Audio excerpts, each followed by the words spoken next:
That's right. It has been a while.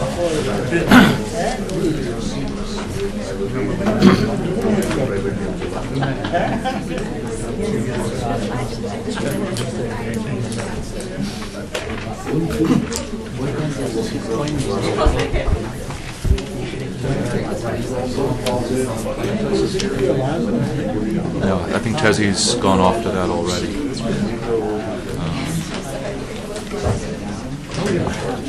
I've been a bit.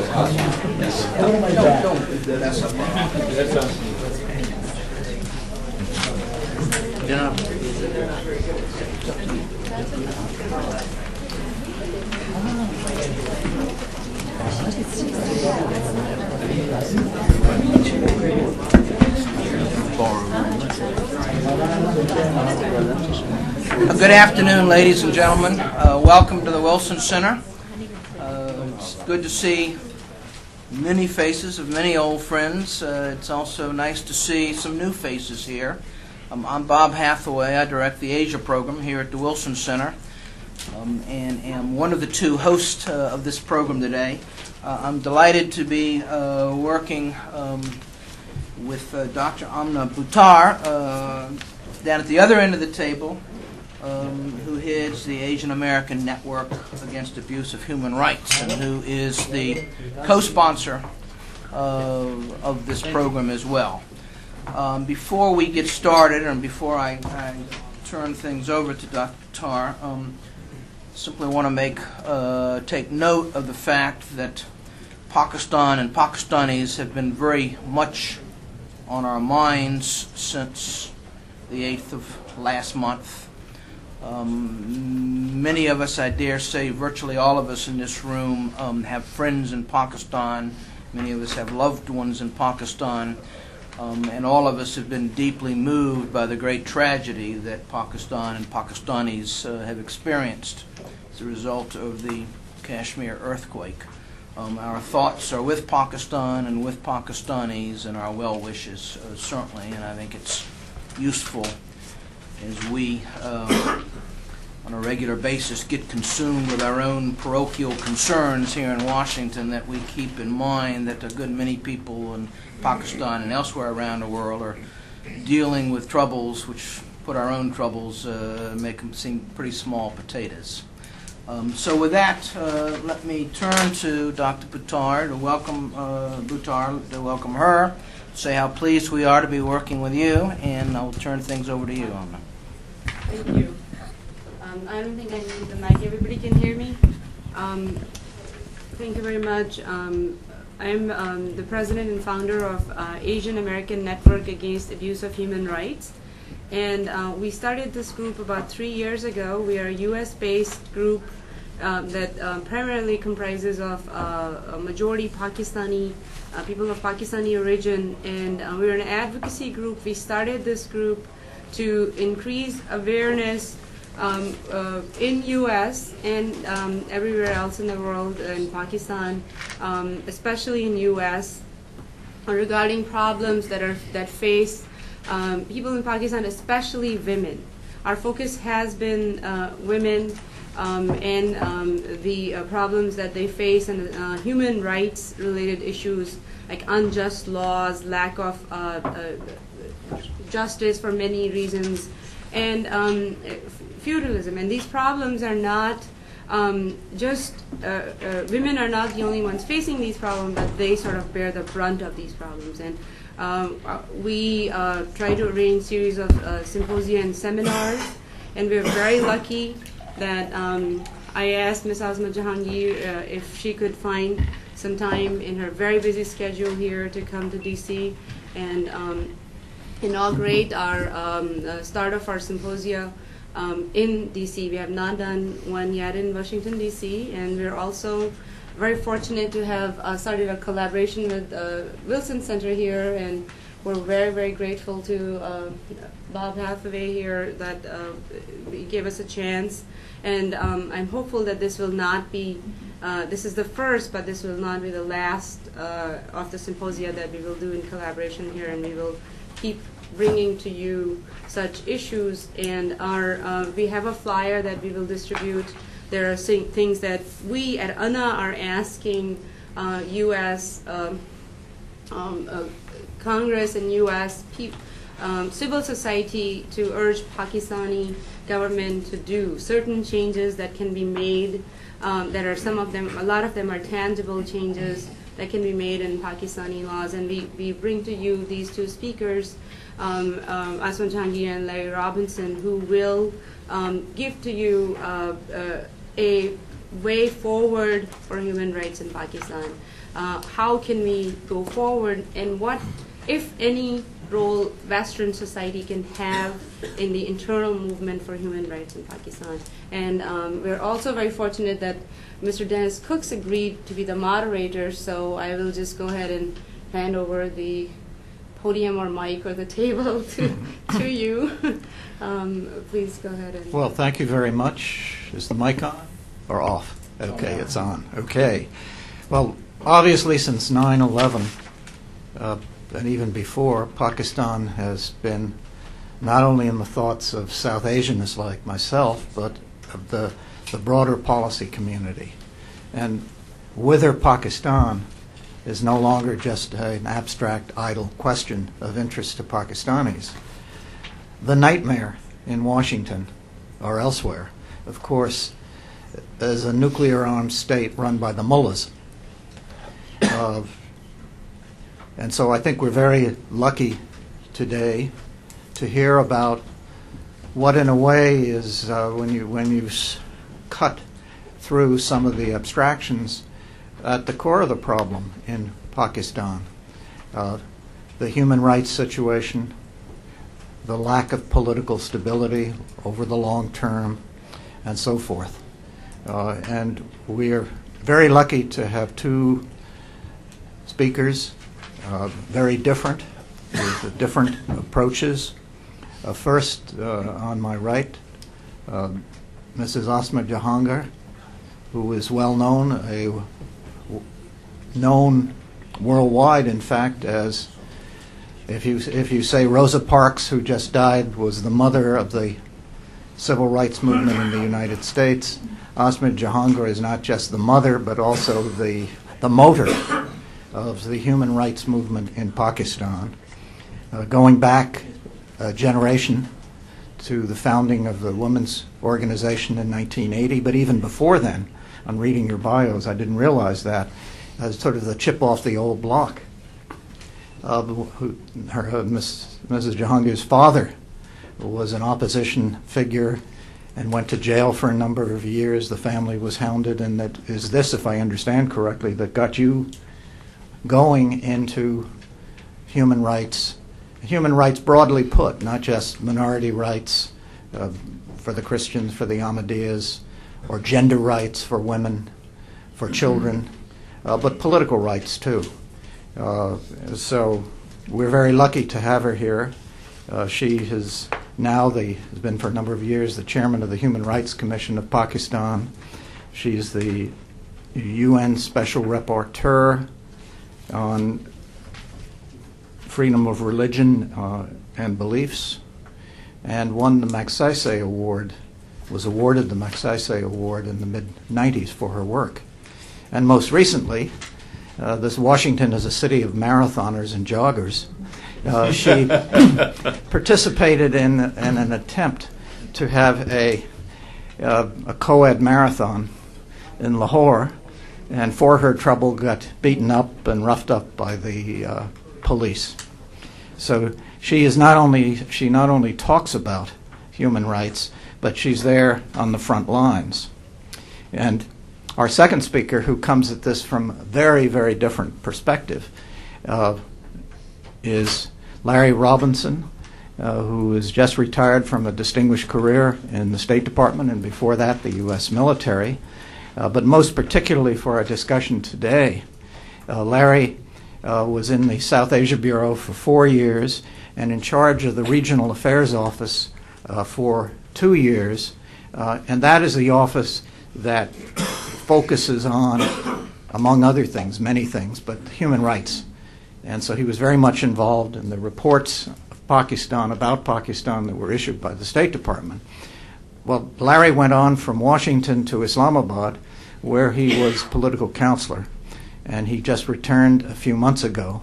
And so he brings sort of hands-on American view about the situation. So we're very happy, Larry, that you can join us. But before I turn over the microphone to, I think I don't know if that's a sexist remark, ladies first, but we should have had drawn straw or something. Well, then I will turn over the mic. We had hoped that we would show a short DVD, but there is equipment malfunction apparently. So I will turn the microphone over to Mrs. Jahangir, please. Well, thank you very much, and happy to be here amongst many of you who are friends and people that I know from before, and others that I'm sure will get to know in future. And as Mr. Cook said, we come here at a very tragic time where thousands of people, and particularly children, have lost their lives in our country. May I, because I think it's just appropriate, ask for all of you, because I'm sure that each one of us is living that horror, though we may not have been in that particular place at that time, ask for a 1-minute silence for all those that have suffered in this tragic earthquake and are still continuing to go through that trauma, and hopefully I will survive in the near future.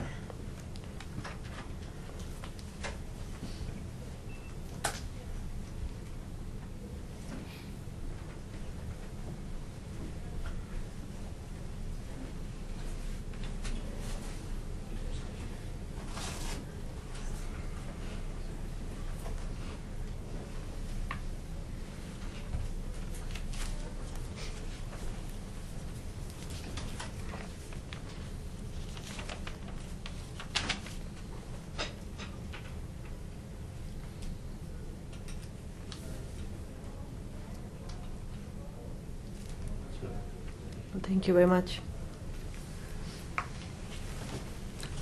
I was given to believe that this would be an informal panel discussion, and so I don't have a structured speech. I would start with what Dennis said, is that it is a nightmare that they see in Washington. And I would not like to say that, Dennis, perhaps that nightmare is also your own creation. But I'm very glad that at least we are sharing it now. Because before September 11th, the nightmare was ours and the pleasure was yours. However, I would like to say that we are sharing it and we have to look at it together. And when I say that we have to look at it together, we have to respect both points of view and have to look at what is it that we are going to recommend or pursue, which is going to be in the ultimate analysis for the better and for the respect of the common goal that we are pursuing, which is people's rights. And I say that here because I know that all of you share the same ideals. All of you share the fact that people must have basic rights, that people must have basic freedoms. And they cannot have basic rights and basic freedoms if the recipe that is given in the United States is to put up tin pot dictators in the Muslim world and to support them, call them Democrats, when they are very crudely dictatorial.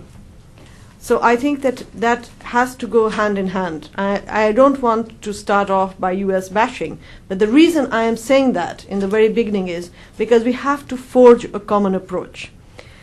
I do know that our approaches may be different, our interests may be different, but at the end of it, if we agree that this is what we want for Pakistan, this is what we want for the world at large, then I suppose that somewhere we will be able to walk together.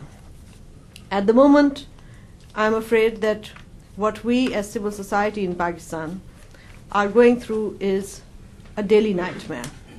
It's not what may happen tomorrow morning. Many of our intellectual class, if you'd like to call them that, a class of people that have been self-established, that believe in certain values of human rights, find it impossible to survive in Pakistan. And you will see a lot of young people leaving. There are people, of course, who have stayed on in Pakistan, but few and far apart. It has become a kind of a system where if you want to be with the government, if you want to be with the establishment, then sky is the limit. You can murder and get away with it. You can make money and nobody will hold you accountable.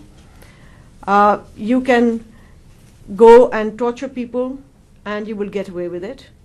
But if you don't happen to agree with the establishment, you cannot go by doing an honest day's work. And when I say that, these are the day-to-day realities of Pakistan. We have talked about, because when I came here, I was told that I would be talking about the judiciary of Pakistan. And of course, we can all write books about the judiciary of Pakistan. But since this tragic event has taken place, people have moved away even further, because there are questions that we ask.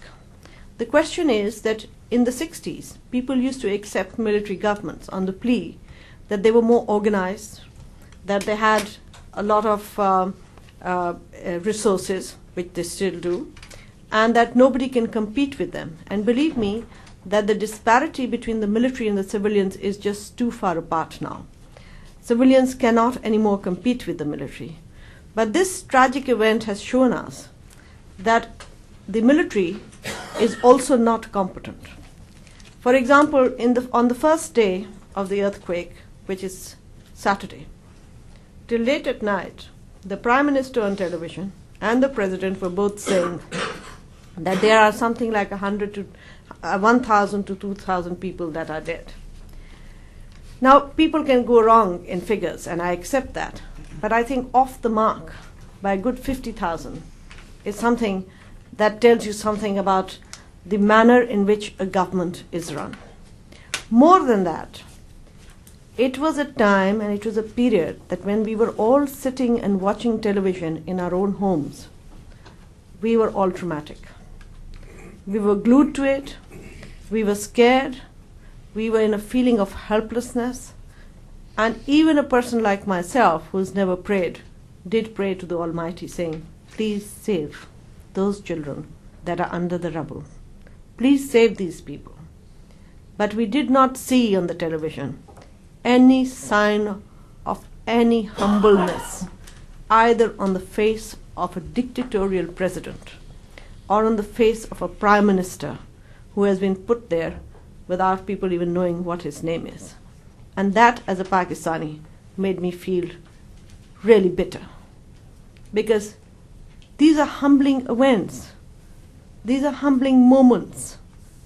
And when people who are there at the helms of affairs come and speak down to a whole nation and tell them that everything is being done very well, and you just keep quiet and let us handle it, and we know how to do it, I think that is a time when there is an inner aversion in people against their government.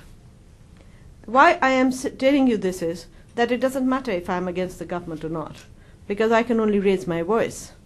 But there are a teeming million people there who will not raise their voices against the government, but will join those popular movements that they see on the ground. Which are the popular movements today on the ground in Pakistan is not the much hated political parties of the West. And why I say political parties of the West, excuse my saying so, because as I said, I come here for plain speaking, but not really to annoy my friends in the US. And as I just said at lunchtime, the Western governments are spending money in Iraq to create political parties. are spending money in Afghanistan to create political parties, even artificial ones. But they want to subjugate and they want to ignore political parties in Pakistan. I don't belong to a political party. I hold no brief for any of the political parties. But I do believe that Pakistan has its civil society, inclusive of political parties, whether they are corrupt political parties or whether they are religious political parties. But they are there, and for us to have a melting pot, it is very important that a political process takes place. If a political process will be finished or will come to an end, then the whole entire field and the entire space will be taken up by Lashkars, religious organizations, militant groups, and the very dejected young people of Pakistan who are denied all access to justice, all access to social, cultural, or economic rights, will have no option but to join these irregular Lashkar groups. We are seeing that. And one of the examples, again, because I cannot get away from the reality at the moment in Pakistan, that when I was in Muzaffarabad, I heard almost everybody praise 3 organizations, Islamic organizations, that are banned organizations, because they were in the forefront of giving relief to the people. They were the first ones there, and they were in the forefront. People had rightly praised them that they were there when we needed them, and they asked a question, where was our military? Where was our government? It was only Hizbul Mujahideen that came to our rescue. It was only Harkatul Irshad that came to our rescue. It was only Al-Badr that came to our rescue. Now these are very simplistic, very immediate conclusions that people would draw in their adversary. When I looked and asked and went a little further about what was happening in Muzaffarabad, I learned that these were the first groups that came and gave people tents, which is shelter, and food. And I asked, what kind of tents? Because I was curious whether these were tents that they were using themselves, or these were tents that they had somewhere stored, or these were tents that were given to them by some government. How is it that a number of Pakistanis who went out to buy tents were not able to do it for love of money, but a very resourceful organizations could get these tents and were the first to distribute them in Muzaffarabad? I got no clear answer to that. But it does amaze me that this had happened, and the absence of government made me fearful. Because if a government becomes dysfunctional and there is no replacement for it except organized groups of militant Islamist organized groups, people will have no option but to depend on them. So I am always asked this question, that what will happen if Musharraf goes away? And my question is, I don't know what will happen if Musharraf goes away. It is possible that he will be replaced by another general who could be as pliable. I don't know if Musharraf goes away what could happen. It is also possible that another general may come and say, no, we want to go back to democracy, put up a government of national consensus, go on to elections. But one thing makes me more certain is that the longer he stays, the longer the possibility that we will not have a return to democracy, but we will have a return to a government that will be headed by irregular militant groups. So I think that it is time for us to think, and clearly think of what we want in Pakistan. Do we actually want Pakistanis to prosper, or do we want them to live forever in controlled democracy? Now, if that was possible, I would say let us continue to have us very undeserving people, quote unquote, living in controlled democracy. But I believe today we have no option. The only option that is open for Pakistan is that it has to demilitarize itself. And by demilitarization, I do not mean that Musharraf has to go. I mean the military has to recede. And unless and until that does not happen, Amina, we talk of the rights of women. we talk of the rights of other people. They are all a part of the same process. And I would like to speak about it because there is a fallacy amongst many of us where we think that if rights are denied to everyone else, we could possibly get rights for ourselves or our group. Now, if you look at the cases like Mukhtar Mai is here, when you look at her case, for example, and everybody is talking about it, what we found in Pakistan, which was unacceptable to us, was denial of justice. Yes, crimes do take place. Horrendous crime that took place against her was outrageous, that it doesn't take place normally, but it did.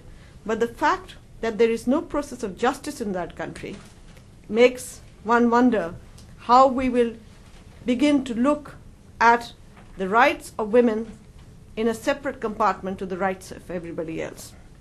To give you an example, that this very tragic incident takes place, government ministers, Prime Minister included, had a photograph taken with Mukhtar Mai. The governor went to her home country, ordered that people be picked up, and the words were sentenced to death.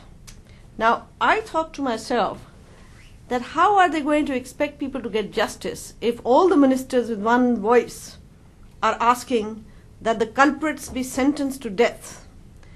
And a government lawyer was given to her who went and filed this case in an anti-terrorist court where he had not bothered to see that the law had changed, and hurriedly the people were convicted. And when the government found that she had lost favor with them because she wanted to pursue her case, they decided that now we will release the people who have been accused of this crime. So her case was taken to the High Court, and if you read that judgment, in some ways they have a legal point, and in some ways there are 2 pages of it where they have moralized about the fact that how come rape victims always file their cases late, knowing fully well that why this case was filed late. Not only that we have judgment upon judgment upon judgment in our courts, saying that we do understand in a society like Pakistan that a rape victim will go back, discuss it with her family, and the family will be hesitant to file the case, so it can take a couple of days for the case to be filed again. But here was this moralization, and of course, when they moralize, every blame also goes to the NGOs. And I wanted to point out to the judge, it was your ministers and your prime minister who got a photo opportunity to stand around with the victims thinking that they alone can give justice. My point is that justice is something automatic. Justice is something that should be given as a matter of routine to people. Why is it that the Prime Minister and the President of a country have to stand in the way or have to facilitate the process of justice for every victim of rape? Similarly, if you look at the case of Dr. Shazia, now Dr. Shazia gets raped in Sui. She alleged that she had got raped. We don't know, it's an accusation. But please try and give her the access to the legal process. Before the case is investigated, the President of Pakistan comes on television and he says that I have told you and I assure you that the accused is innocent. I mean, I marveled at the arrogance of this man, being the President of Pakistan, coming on television and telling people as though he thinks people give him any credit or he has any credibility, that he tells people that the accused is innocent.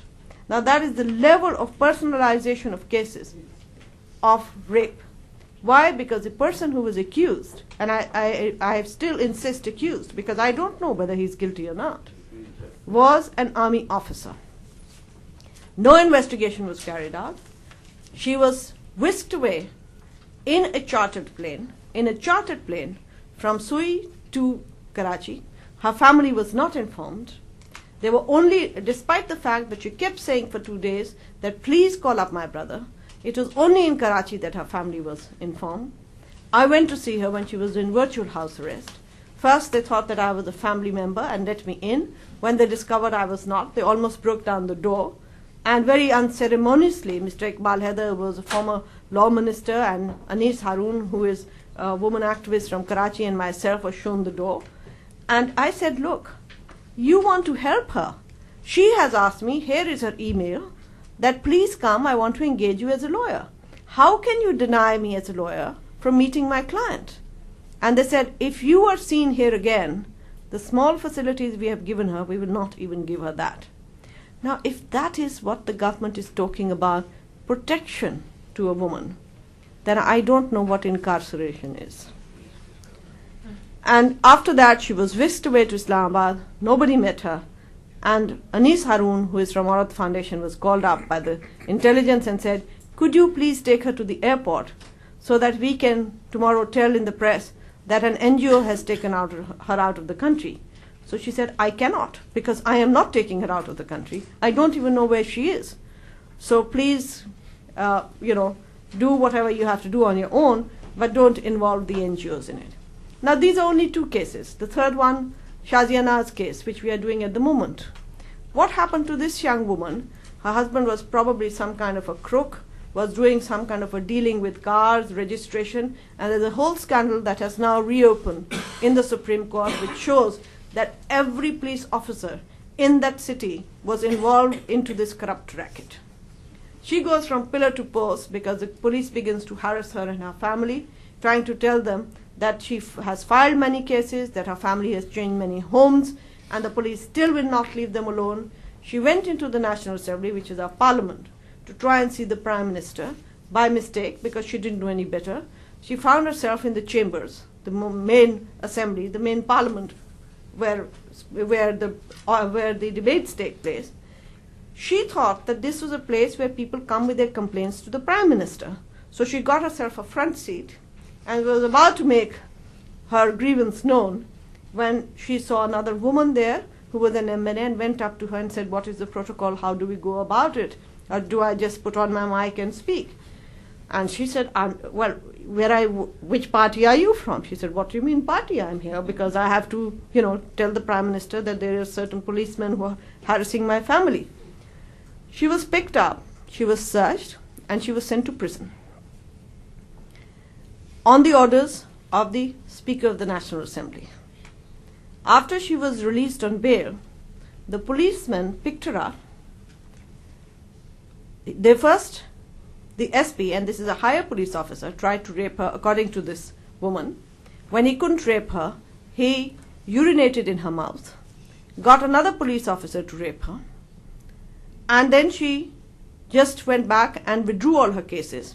I met the judge of the High Court who was hearing her cases, and I asked him, I said, do you know anything about it? He says, yes, because my reader got a phone call from her saying this had happened to me, what do I do? And the reader said to her that I think you had better keep quiet now because nobody will listen and nobody will believe your story. It was only after a few weeks or months that one of the journalists broke this story in a newspaper, and it appeared and we all read it. And I called up one of my friends and said, have you read this story? And they said, it is just so obscene that I don't even want to believe it.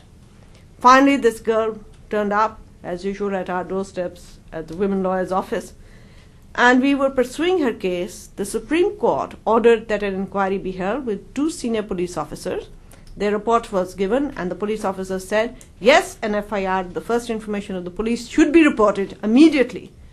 But do you know that how long it took, even after the Supreme Court said that a police report has to be filed immediately, and one of the judges said, today. It was not filed for 2 days. And I am a lawyer, I know my colleagues very well. I called up the Advocate General and I said, are you giving time to the policeman to run away? And he said, no, but I still don't know how it can be filed. Like this, every woman will get up and say she has been raped. And so I said, well, doesn't matter, then all of you should be behind bars. When that begins to happen, we'll look at it, and then there'll be another movement trying to save the reputation of the men of Pakistan, but till that time, this is the law. Finally, a first information report was filed. Then they were not arrested. Till again the Supreme Court, after a few days, took up the matter and asked the policemen be arrested. Why I am telling you all this is that every case cannot become a struggle for human rights lawyers. Because every case, if it is a struggle to get the minimum process of law moving, then it is not possible for people to have justice. And it is true that it is not possible. What happened to Mukhtar Mai? You people have read here that a jirga gave the verdict. What is a jirga in Pakistan? A jirga are people who are self-styled, strongmen of the community, and they have links with the administration that take decisions on behalf of the people. What has become after what we call, in a very sophisticated manner, the devolution of Pakistan. And incidentally, in this earthquake, where is the devolution? Where is the delivery system on the local body elections? None. It does not appear, because it was not devolution. What was happening in Pakistan is that the GHQ wanted grassroots civilian molds, and that is what they were building up. That is why that system does not exist in Pakistan. And there are mafias, local mafias, that are being operated around the nucleus of the Nazims and the local councillors. And these are the people who have become local jirgas. They have no authority, there is no legitimacy, they have no legal claim to give verdict. But there are two factors. One is that people do not see justice being delivered to them through the institutionalized system of courts, and the second is that their lives are being ruled by these mafias at the grassroots level. They depend on them, and they can only live peacefully in that locality if they go according to the dictates of the mafia. If you look at the Human Rights Commission report of last year, you will see a whole spate of judgments by the jirgas, where people have had no option but to submit to their power. Now, you and I cannot become a jirga. I have lived in my street, I think, for the last 40 years, but I cannot become a jirga. I can only become a jirga if I know the local policeman, if I know the corps commander, if I have one judge in my pocket, and if I know one or two people who can get away with murder, literally. Therefore, I cannot become a jirga. But the person who can become a jirga is somebody who has come into somebody's house next door, taken it out of force, and is a Qabza group, as we call them. And those in Pakistan would know what Qabza group is. It's taking somebody else's property by force and staying there. And incidentally, people now think that Qabza groups are everywhere. It's quite official now in Pakistan to become a Qabza group and start ruling. But the reason I say that is not that many of you do not know that this is happening in Pakistan. Where we have failed is, what is the way out? Now, if we want to come to the conclusion that perhaps the way out is military and more military, then I am afraid that we are going to lose a country which still, despite all the difficulties, does have bar associations that have elections every year, does have trade unions despite the fact that trade unions were banned, does have political parties, maybe not as good as the political parties here, though I don't know. And we have had bad political leadership, but I'm wondering whether, when I sit here, how bad it could be. And if you compare the leadership in South Asia, I agree that it may not compete with the other countries. But that is how political systems start. We will get poor leadership. We may get even worse tomorrow. But gradually, if leadership is allowed to appear at every different society and every different parts or every different areas of society, that is how we begin to build a society. Can be no leadership today because student unions are banned. And I know that if I had not been a student leader, I would not have been sitting here today. Those are the days when you learn.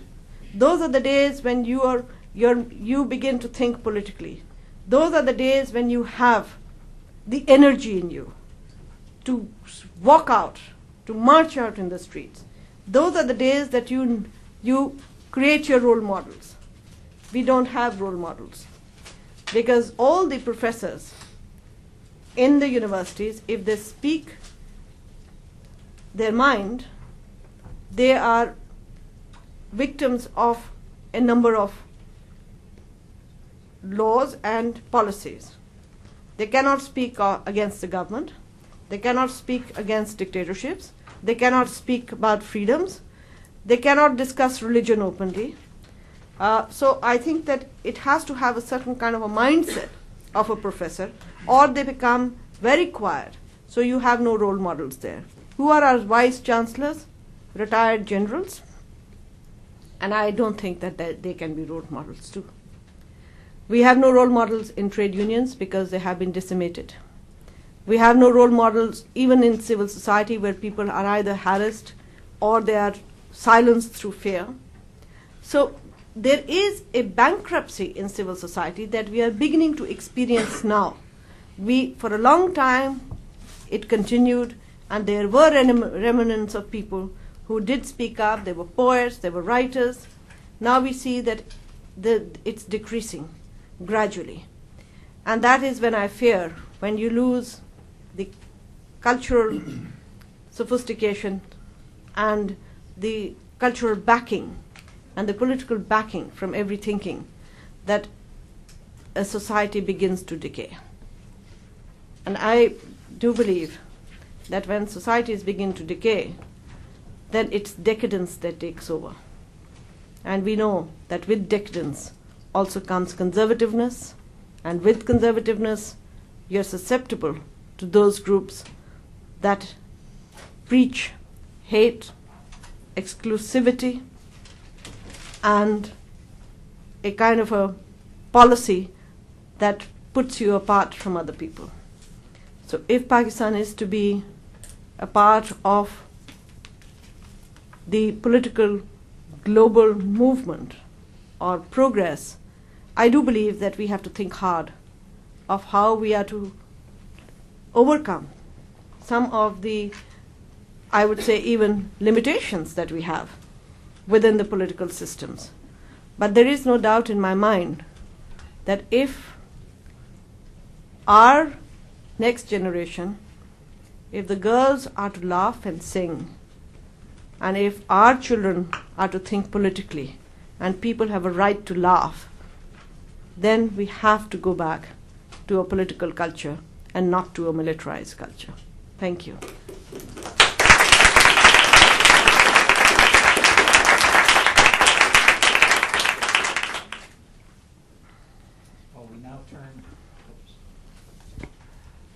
Thank you very much. And we now turn to Larry Robinson. Thank you very much, Dennis.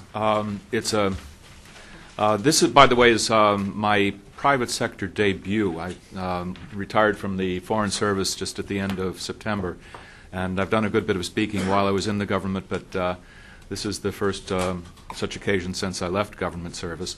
And I do have to emphasize, a former political counselor. I am not speaking for the government in any way, shape, or form. And I don't really want to talk about U.S. policy here, although if there's some questions about that, we can perhaps get into it.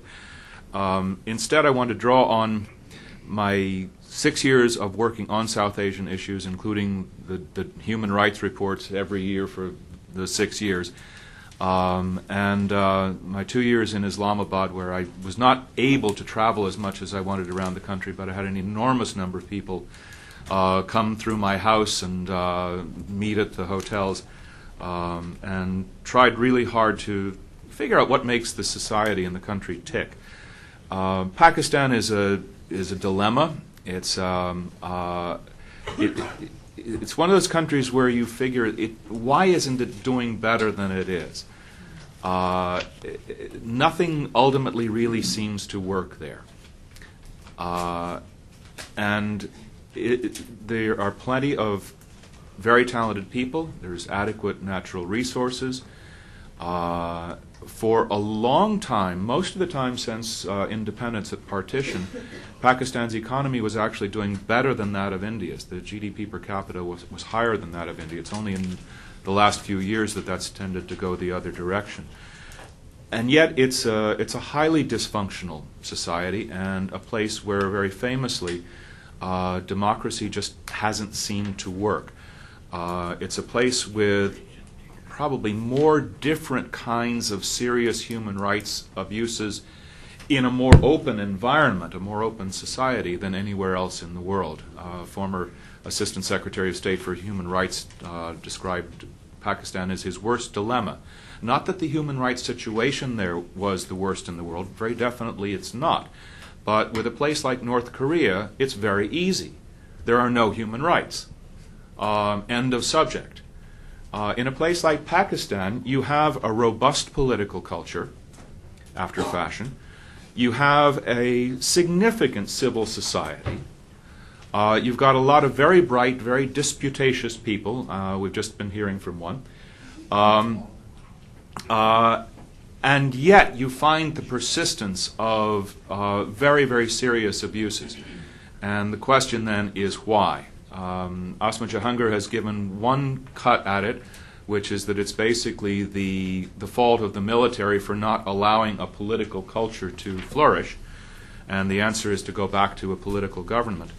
I'm going to take a different cut at it, not necessarily saying that she's wrong, but from a different perspective. About a year ago, I attended a seminar in Islamabad on conditions in tribal areas. It was looking unusually both at the federally administered tribal areas, or FATA, in northwest frontier, and at the Pashtun areas in Balochistan, and at the Baloch tribal areas. So it was bringing together things that normally aren't talked about in the same venue. But what really struck me about the seminar was that the session I attended, the moderator was Inam al-Haq, whom I've always found to be one of the most wise and insightful commentators in Pakistan. And at the end of the presentations and the usual questions and answers, which were actually comments and allegations and criticisms, he said, I'm not going to even try to sum up. There's nothing here to sum up. Instead, I'm going to make just a couple of points. And with rapt attention from the audience, which is very unusual at seminars in Pakistan. He said, the first is, forget trying to preserve tribal culture. It's the problem. We've got to get rid of it completely, or the areas will never join the mainstream. I tend to disagree with him a bit on that. I think it has to be done gradually with buy-in from the local people. The other point he made, though, was that the real problem, not just for the tribal areas, but for all of Pakistan, was feudalism. Almost all of us, he said, live under some form of feudal or quasi-feudal rule. Until that changed, he warned, Pakistan could never develop into the kind of country most Pakistanis wanted it to be. I'm going to take that as the starting point today and look at what do we mean by feudalism, what's the manifestation, why is it, what can be done about it. The feudalism of Pakistan is not like the feudalism of medieval Europe, even to the extent that there was a real solid pattern of the latter. It comes closest, and the term is usually classically applied to the large land holdings in central southern Punjab and parts of interior Sindh. And there, the relationship of landlord to tenant is a bit like it was in medieval Europe, with probably a good bit less recourse to or appeal for abuses or violations. The classic liberal critique in Pakistan is that these feudal landlords colluded with the army and the civil service to block any meaningful land reform and to divide up the spoils of government. That has a good bit of historical validity for the early period of Pakistan's independence. At the time of partition, the large landowners controlled a large part of the economy, especially after the departure of the largely Hindu and Sikh merchant and industrial communities. The civil service, dominated by Muhajirs, people from what is now India, was also quite powerful. But over time, both of these groups have lost a lot of their dominance. There's much less money to be made now in farming than in manufacturing, real estate, or the service sector. And the civil service has come increasingly under the control of politicians, particularly at provincial level. In the narrow sense, then, feudalism is a significant issue, but not really a major one. But what about other parts of Pakistan? In the Baloch tribal areas, it's a mixed pattern, as always, but the role of the Sardar is always dominant, reinforced by the British introduction of a hereditary principle into what before that had been a semi-elective office. Many Sardars are progressive and modern and benign. Others are extraordinarily repressive, but almost all of them dominate the social, political, and economic life of their tribes. In the Pashtun tribal areas, the traditional semi-democratic segmented lineage society has become increasingly stratified, particularly in the tribal areas, Fatah, through the corruption of the Malik political agent dyad worked out between the British and the tribes in the 19th century. The Maliks are no longer necessarily the real top leadership of the area. There is one set of Maliks that are the favorites of the government who get money from the political agents and use that to buy influence. There's a different set of Maliks favored by the religious leadership that are in competition with the first. Neither set is necessarily the true leadership or the natural leadership of the area.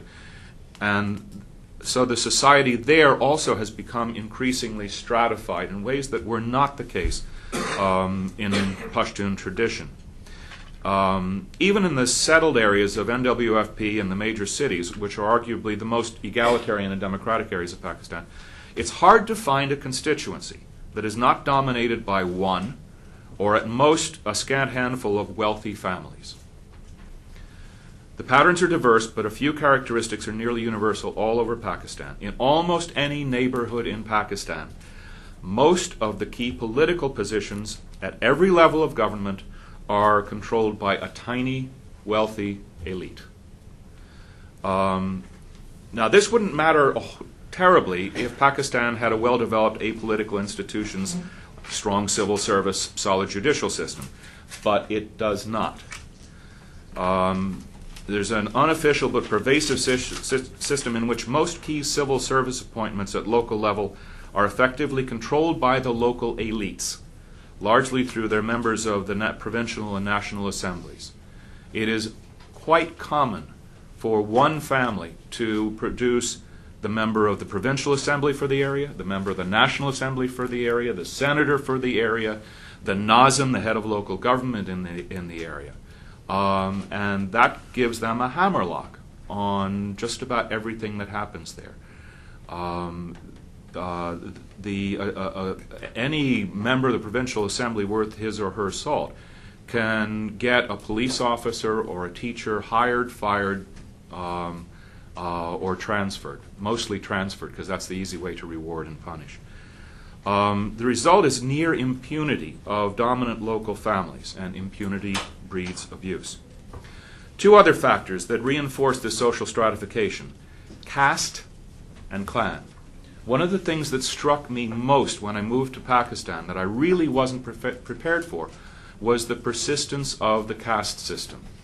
This in a country that's been independent and ideologically Muslim for over half a century, and in which most of the people, their families haven't been Hindu.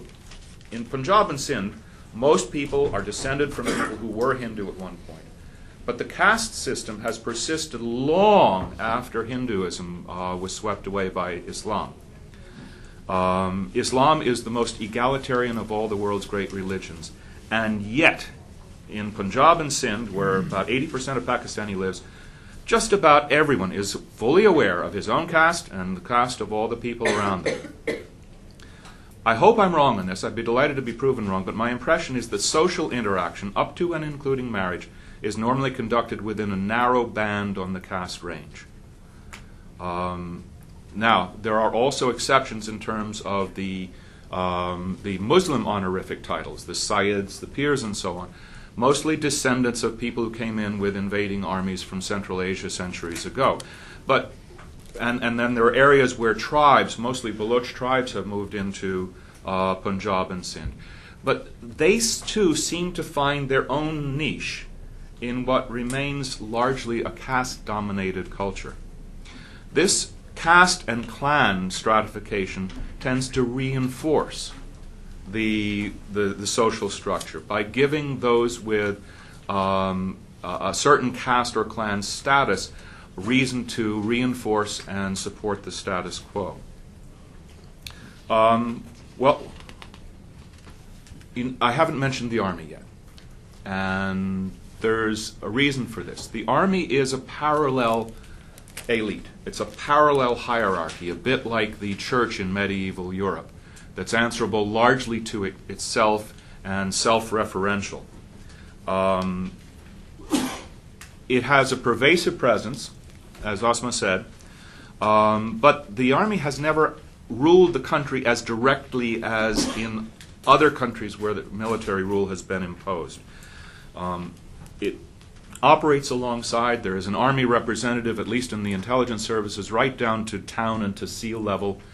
And they do have a great deal of power, but it's power that's operated in parallel with that of the political elites. These two elites are dramatically different. The political class is dynastic, the Army is meritocratic. The political class is generally more articulate, better educated, more cosmopolitan. The Army is more cohesive, disciplined, and better trained. The Army, they're both corrupt. I agree with Asma on that, but they're corrupt in different ways. The Army tends to be more institutionally corrupt, seeking perks and power and privileges for itself as an institution. There's certainly some individual, a substantial amount of individual corruption, but more of it is institutional. But the members of the political class use their money. The members of the Army are looking for money. Members of the political class are using their money to buy access to power, to preserve and expand their financial interests. They operate not through a single institution, but through a loose network of clan, caste, school, and political ties. The elites cooperate sometimes. They are in conflict sometimes. There is a substantial amount of intermarriage, but there's also a great deal of mutual resentment. The traditional liberal critique of human rights in Pakistan is that the Army is responsible for most of the problems and abuses. That's what you heard from Asma Jahangir, but it's not what I saw in Pakistan. It is true for members of the political class. They are indeed oppressed by the Army. And if you think, as some people have told me, that the most severe and egregious human rights abuses in Pakistan are the exile of former prime ministers and the jailing of certain businessmen, then yes, the Army is the most abusive institution. But for ordinary Pakistanis I talked to, they very seldom complained about the Army. They complained about the political class. So the Army oppresses the political class, and the political class in turn oppresses everybody else. General Musharraf has tried to break the stranglehold of the traditional elites on political power. That's why they imposed the educational qualifications for political candidates, added reserved seats for women, and tried to build up a local government level. But it hasn't worked very well. The political class has managed to either beat back the reforms or co-opt them by, for example, putting their daughters and daughters-in-law in the seats reserved for women and having a son-in-law elected as the district Nazim. This has been one of the key failures of the Musharraf administration. Why does all this matter? It's not just the human rights abuses. And even the ones that Asma Jahangir was talking about were committed largely by local jirgas, policemen, and so on, not by the military. Okara Farms, for those who know it, is an obvious exception to this. A rigidly stratified society is also a huge impediment to development. Pakistan cannot develop in the way it ought to if it's throwing away 80, 90, 95% of its human capital by denying access to education, denying effective access to the judicial system, denying the ability to move up in society. How can we break the mold? Obvious, simple answer is through empowerment, through stronger civil service, an apolitical and independent judiciary, and through education. And education perhaps the single most important. The goal is permeability, to enable people not just to leapfrog in a Horatio Alger-style rags to riches story, but to move up generation by generation from the working class into the lower middle class, to the middle class, to the upper middle class, to positions of power. There's very little of that permeability that I saw in Pakistan. The same families are there decade after decade after decade, sometimes century after century. Now, you need a lot of money to do these things. Education, judicial reform, civil service reform. That's not the only problem. It is in the individual, personal, short-term self-interest of every member of the elites to keep the status quo. Labor's cheap and not disruptive. Because your kids are the only ones who go to decent schools, they're guaranteed all the good jobs. Because the judicial system is not known for its probity, you don't have true justice, but you do have a fairly well guaranteed favorable outcome unless you're up against somebody who is wealthier or more powerful than you. So the only way I see this changing is to convince the elites that it is in their long-term self-interest and the interest of the nation to open up to greater competition, to a more equitable justice system with relatively equal access, and to not to bring down the elite class, but to allow permeability so that others can bubble up into it. In that regard, I think the Army can actually serve as a bit of a role model. It has been a remarkably effective instrument of upward social mobility for a certain group of people. Unfortunately, the vast majority of the people who benefit from it are Jats and Rajputs, two castes from northern and central Punjab. That's 60% of the Army, from two castes, 3 districts. It needs to be opened up to be a national army. The civil service should be strengthened to achieve the same end, so that people can join the civil service and move up in a relatively apolitical fashion, as happens in the Army. At that point, turn it back over to Dennis. Well, thank you very much. Before we'll open it up to questions. Whoops. We'll open up to questions now, and I'm going to take the chair's prerogative of asking a question of each of our speakers. First, Asma, I wonder if you would want to respond to Larry's analysis of Pakistan's problems, the society, etc. And second, Larry, since you have, as of 3 weeks, 4 weeks, no longer working for the United States government, and are liberated, as it were. That's the wrong thing. I mean, you've taken the uniform off in Pakistani terms. I wonder if you would talk about the American government's role in achieving some of these things that you think are desirable. And in other words, to critique what we've been doing, how could we do it better, etc. Well, I guess that I shouldn't respond but I will, because Larry is a friend. And well, no, this is all for all friends.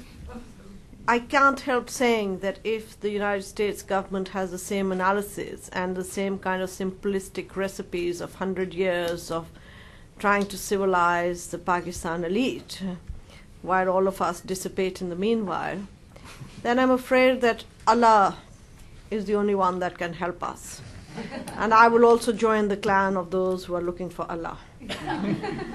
I could not disagree with him more, because I think that he is, if you, Larry, looked at in your own analysis, empowerment of the people, you said, judiciary and education. Do you empower the people when you have one military dictator after the other? When you have military dictators decimating the judiciary, subservient judiciary, who dictate to the judiciary, when you have education in the hands of semi-literate captains and army brigadiers and generals. I'm sorry to say, you talked about FATA, which is a federal administered area. You know that the Maliks are all answerable to the political agent, and you know that the political agent is answerable to the governor, and you know that the governor is always a military man there, or otherwise straight they're answerable straight away to the intelligence, the ISI, who answers straight to the head of the army, never to a civilian government. You also know that civilian governments have never been in control of either the nuclear policy after the 80s, either nuclear policy nor foreign policy of Pakistan. So you're talking about tiny elite. Of course there is going to be this elite, and these elites and political parties have been made by the military. I mean, I don't want to go into giving you examples, but even IGI, Nawaz Sharif, the Chaudhrys, the Maliks, the feudals, if you look at all the tribal leaders of Balochistan, apart from the 3 tribal leaders, the rest are all with the military government today. And if you said that, I mean, when you say that General Musharraf tried to break with the past, I think that is unacceptable statement. There is not a single feudal family today that is not sitting with General Musharraf, and it's not because they have had fair elections, they have had rigged elections. The fact that they have had, and I find that, you know, Larry, please understand that democracy means a mirror. But to have people graduates in a democratic system in our country, I think that I don't agree with that in the first place. In the second place, this graduate assembly of General Musharraf, I find it stinking assembly and rubber stamp assembly. It's a spineless assembly. And people who are sitting in the assembly themselves say that we are rubber stamps. I am not saying it. They are saying it. He has made alliances with every feudal. He has made alliances with people whom he talked of as corrupt on national television. They are in his ministry today. They have all been forgiven. So I do not think that he has made any departure from the past. In fact, he has made a system which was already stinking into a worse stinking system. And if General Musharraf is the answer for the US as a reformer for Pakistan, then honestly I must look towards Allah. Larry. The gloves are off. But you were going to talk about Uncle Sam. But I will answer Dennis's question. In terms of the things I talked about, strengthening institutions, reform of the judiciary, education, U.S. government has decided to put a lot of money into education. Part of the discussion at lunch was a question not from Asma, where on earth is it going? Why don't we see any effect of this? The answer basically is that the kinds of things the U.S. government is doing are going to take time to show up. Very heavy focus on teacher training and on training the people who will train the teachers. In the past, my understanding is that in the 60s and 70s, and 80s probably more even than 70s, USAID spent a lot of money building schools, bricks and mortar stuff around Pakistan. But that within a limited number of years, few of those schools were actually being used to educate children. A lot of them had been turned into guest houses by the local ruling family.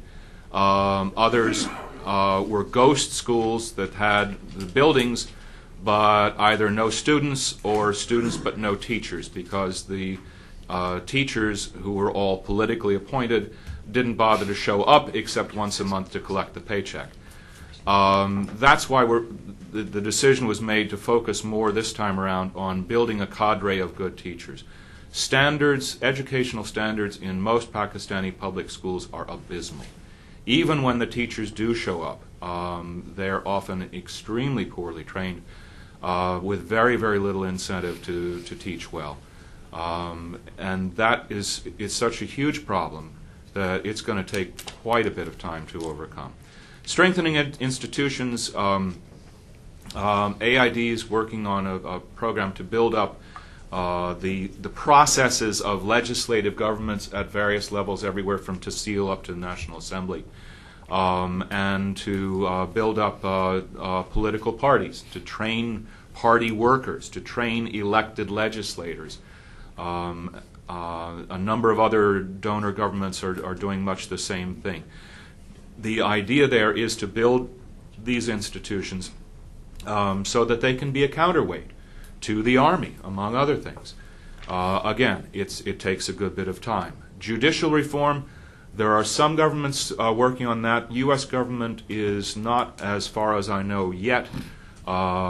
We talked about it extensively, but it's really hard to figure out where to start because the system is really so bad. Yes, there have definitely been instances of the military coercing the courts into making favorable decisions. There have been at least as many instances, and I've seen reports of far more, where the bar associations, the lawyers groups themselves, dictated which judges would be transferred, which judges would or would not be promoted. There was a case where the Lahore Bar Association, about 2 years ago, actually stormed the courts and held the Chief Justice hostage until he did what they wanted. No, that's not true. I think there are journalists here who would tell you that this is not true. I may be fuzzy on the details, but it was a confrontation, and basically, as I recall, the lawyers won. I spent a good bit of time with lawyers in Pakistan. I've never seen a system where the lawyers are less deferential to the judges. So, could we do more? Yes, absolutely. But the problems are so deep-seated that I don't see a quick fix. Well, let us turn to the floor now, and please, when you do we have a mic, or should people why don't we start down here in the front, and people introduce themselves, and please, let's have a question, not a speech. My name is Arnold Zeitlin. I go back to the days when Dennis taught me all I know about Pakistan. You're in trouble. I know. Mrs. Jahangir's reference to Allah prompted me to think that aside from a few casual remarks about Muslims by Mr. Robinson, I didn't hear the word Islam at all in the course of the two presentations. I wanted to know if you are being politically correct, or is Islam not a significant factor in Pakistan? Can I give you an answer? That it's not a question of Islam, it's people who happen to be Muslim and who want to use their religion for political agendas. It's just like you have newborn Christians here. So the question is not one of Christianity, but one of politicization of Christianity, which we see now across the world as well. For example, I was in Sri Lanka, where the Buddhists were aghast at the mannerism in which evangelical churches from your country were there trying to lure people to become Christians. And so it's not Christianity, and it's not Islam, and it's not Buddhism, and it's not Judaism. It's how people misuse their faiths and religion and politicize them. I may not agree with every religion, and I obviously don't, but I respect people's right to respect a religion and to belong to it. But when they begin to use it to coerce me, to peer pressure me, to take away my rights, that's when I have a problem. So it's not that I didn't use the word Islam for being politically correct. I didn't use the word Islam because I don't have a problem with Islam. I don't have a problem with Christianity. I don't have a problem with Judaism. And if I have it with all of them as a woman. But I do have a problem with, say, right-wing Christians. And I do have a problem with militant Muslims or menacing Muslims, or Muslims who will tell me whether I should cover my head or not. So that is why it was not for political correctness, but it is to be able to be very precise on what we are talking about. And that is why when I said militant Islamic groups in Pakistan, I am talking about militant Islamic groups. I am not talking about political religious groups. There also I make a distinction. Larry? Then can you, may Yeah, follow up. yeah, sure. Can you perhaps discuss the significance of the use of Islam in politics in Pakistan? Absolutely. I mean, obviously it will take hours, but if you want me in a nutshell, 45 seconds. can you give me 3 minutes? 2.5 minutes? Two, okay. More question. The way the country was born, naturally, there is a significance of religion in it. The civil society tried to take it in their stride and did so till the 60s. And I will not belabor the point. Come 80s, when politics suited everybody, suddenly jihad started from Pakistan. And we all know that we started it together. I'm not blaming you, I'm blaming ourselves for it as well. And that is where politicization of religion came into Pakistan. Now suddenly, you want to take it away.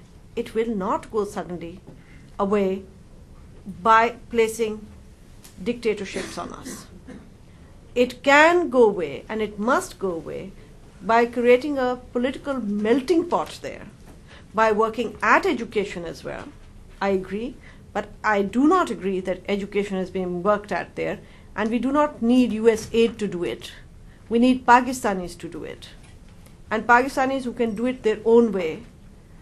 And this, I think that this kind of a marriage between the US, the military, and the mullah in our country, and I think today it may be a bad marriage, but the marriage is there.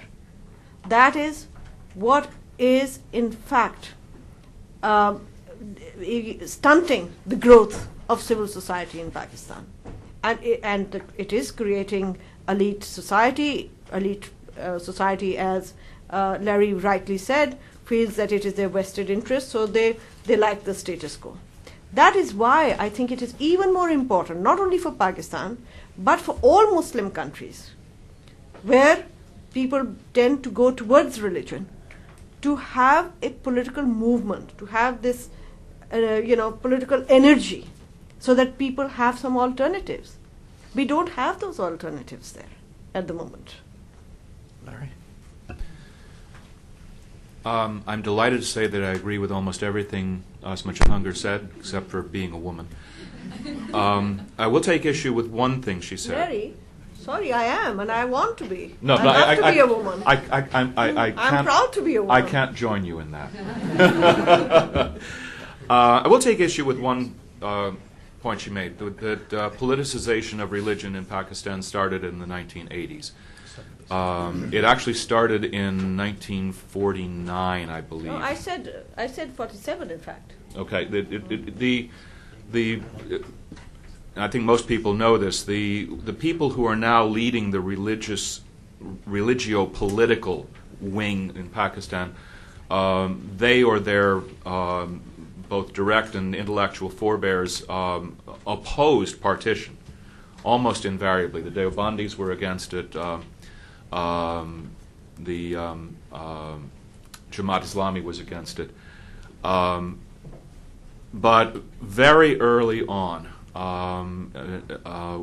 even before Jinnah died, there were moves to impose an ideology, an Islamist ideology on Pakistan politically that certainly was never part of Jinnah's program. And then you get increasing agitation against the Ahmadiyya minority, starting in the 50s and finally succeeding in the 70s under Zia Bhutto. This has been so far, and this is what worries me, has been so far an inexorable process, sometimes faster, sometimes slower. But even under Zia and then Benazir Bhutto, never reversing itself. In fact, a couple of the most worrisome steps were taken by Zia Bhutto in an attempt to ingratiate himself with the religious groups. While I agree it escalated in the 80s, and I certainly agree that this is something that we as Americans have to take a much closer look at our own role in encouraging the development of the concept of jihad.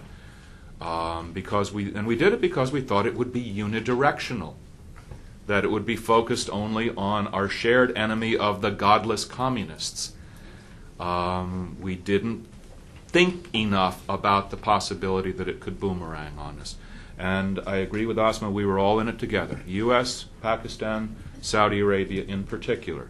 We're all in it together. Going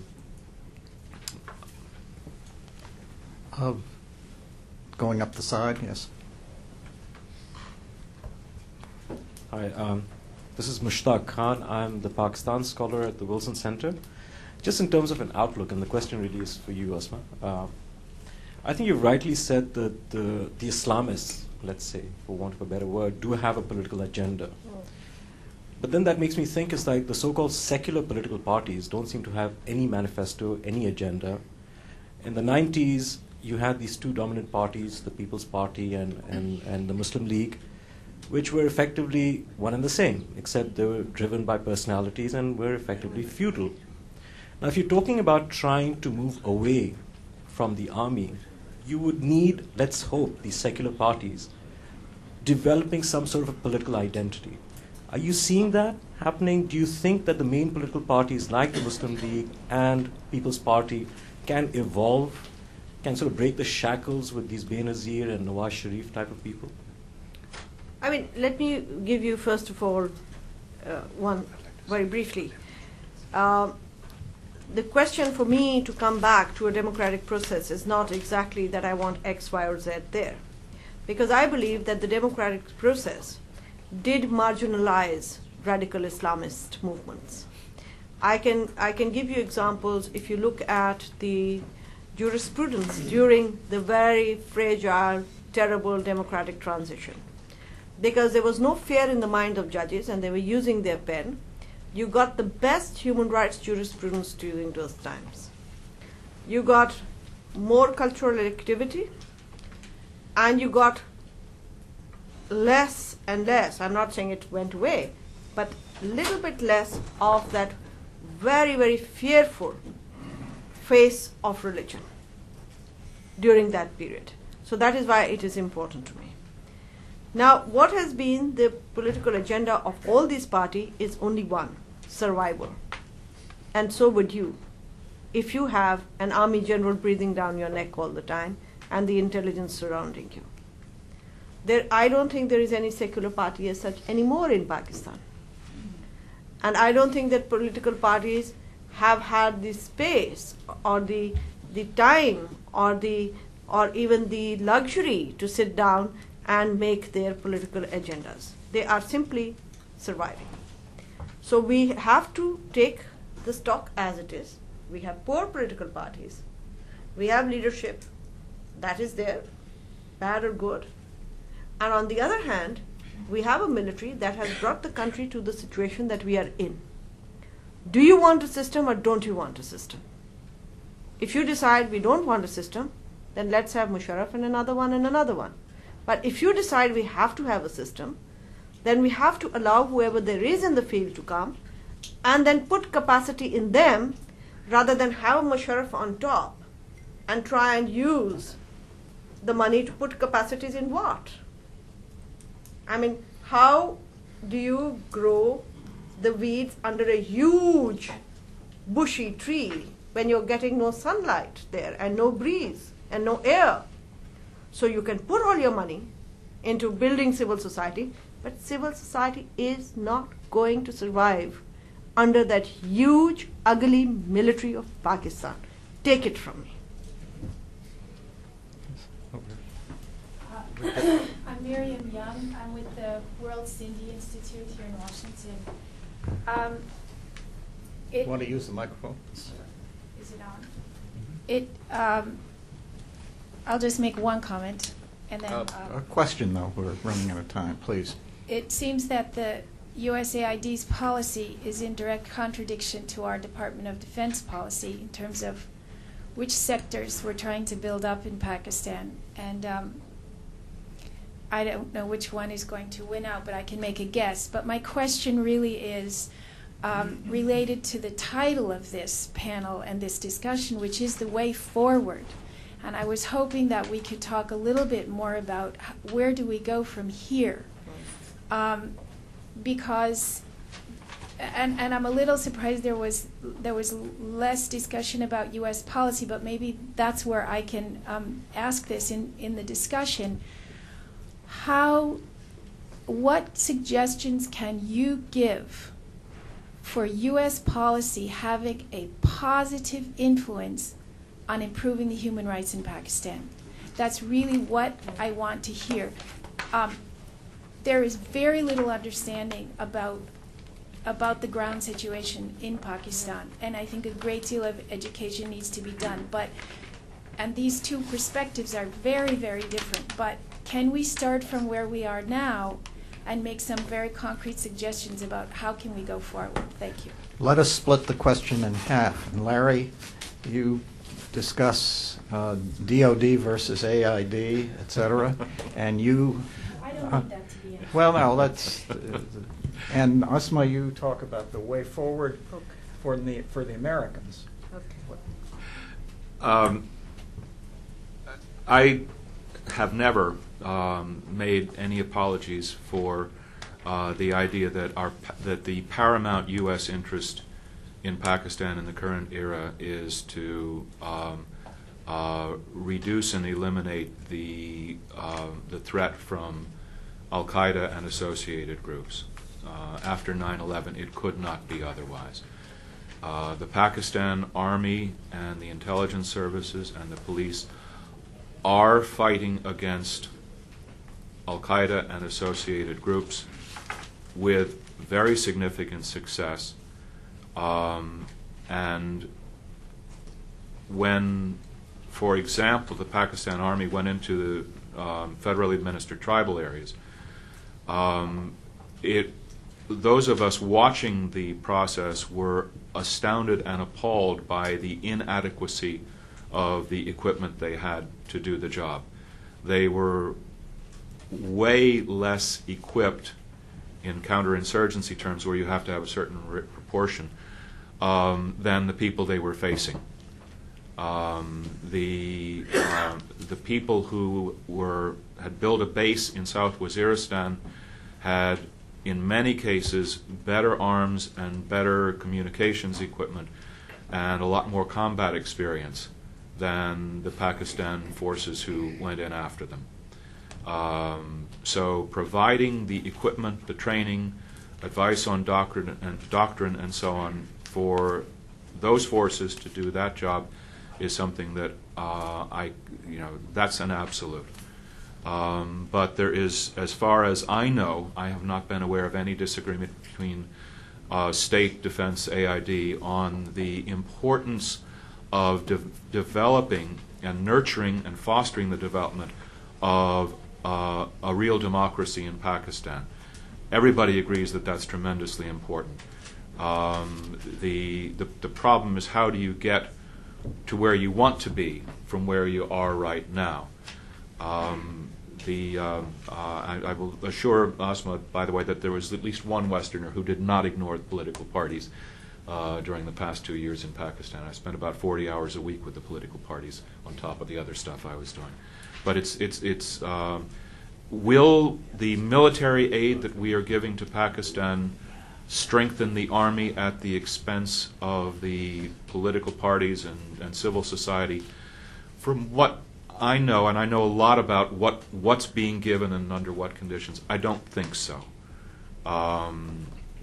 It's still relatively small compared to the needs. Okay, the way forward.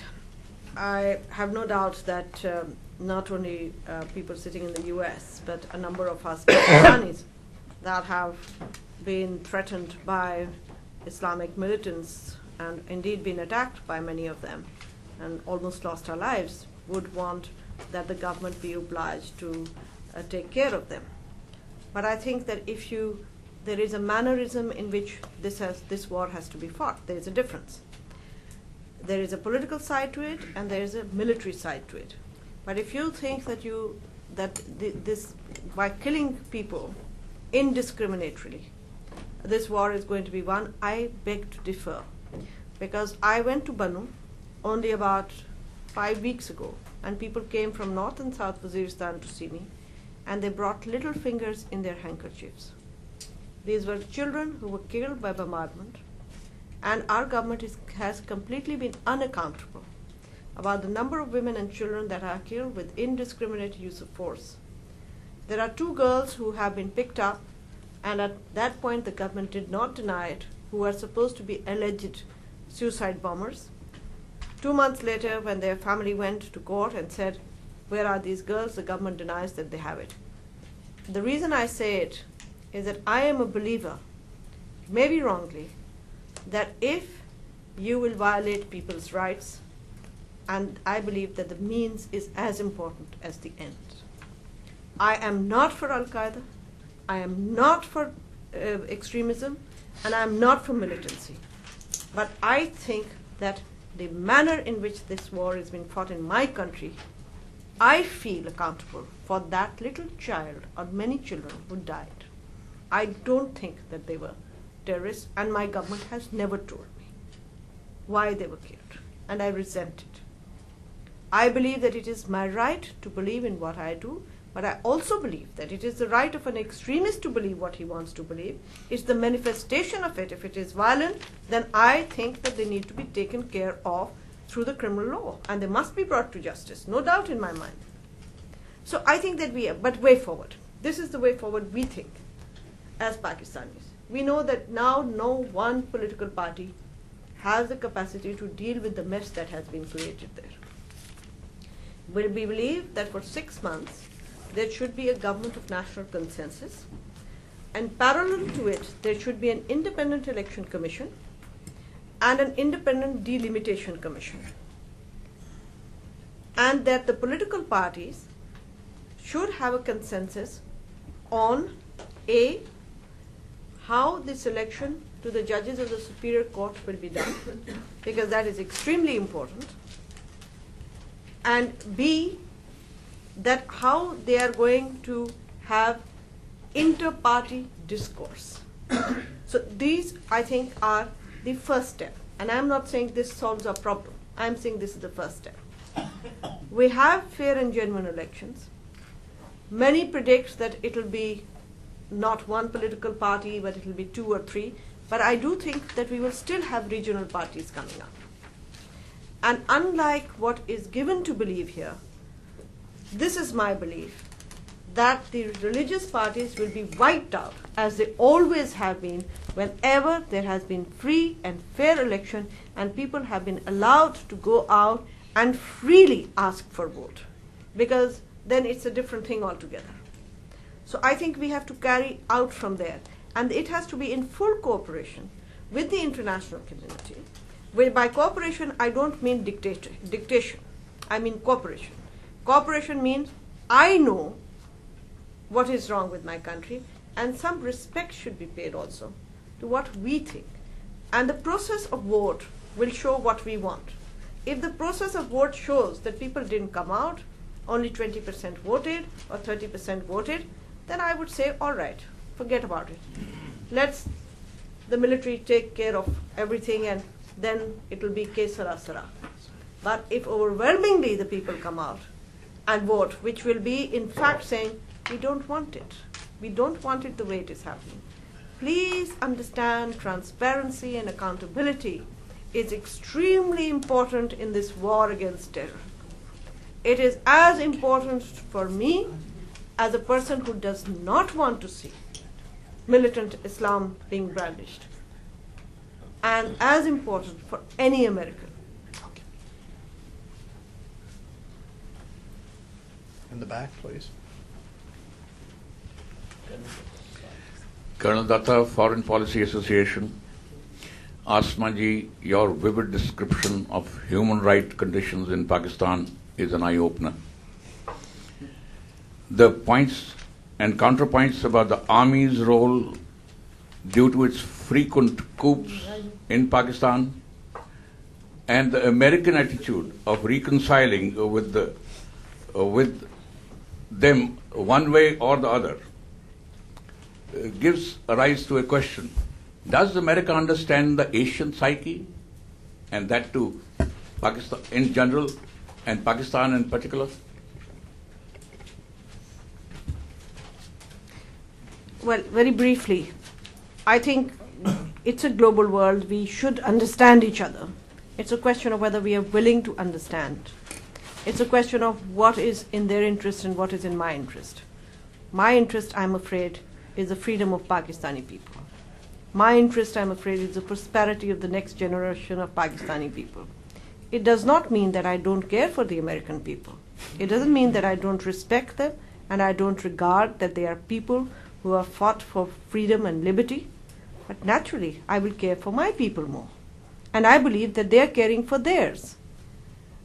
And I also believe that the path they are following will be counterproductive for me, definitely, but it will also be counterproductive for their own people. So there is a difference of opinion. Larry?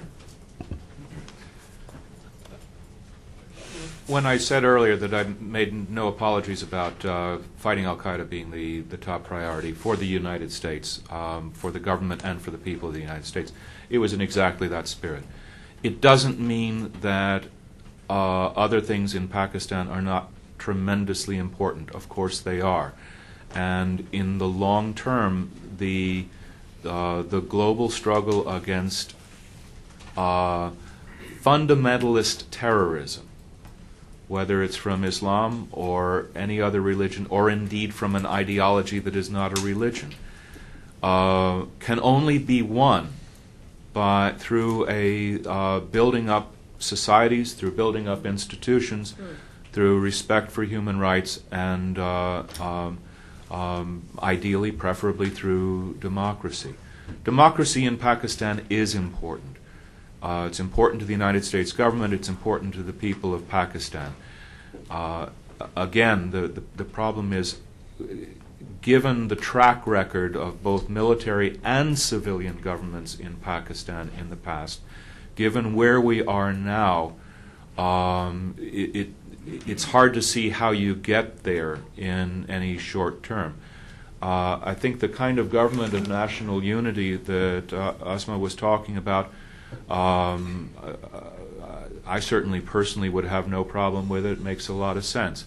It's difficult to get political leaders who have often history of blood on their hands with each other.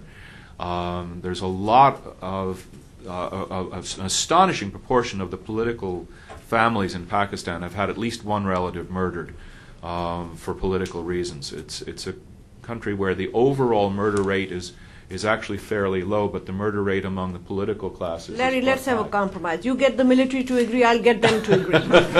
What's the fight all about? Please start at least getting trying to put the progressive left of center political parties together.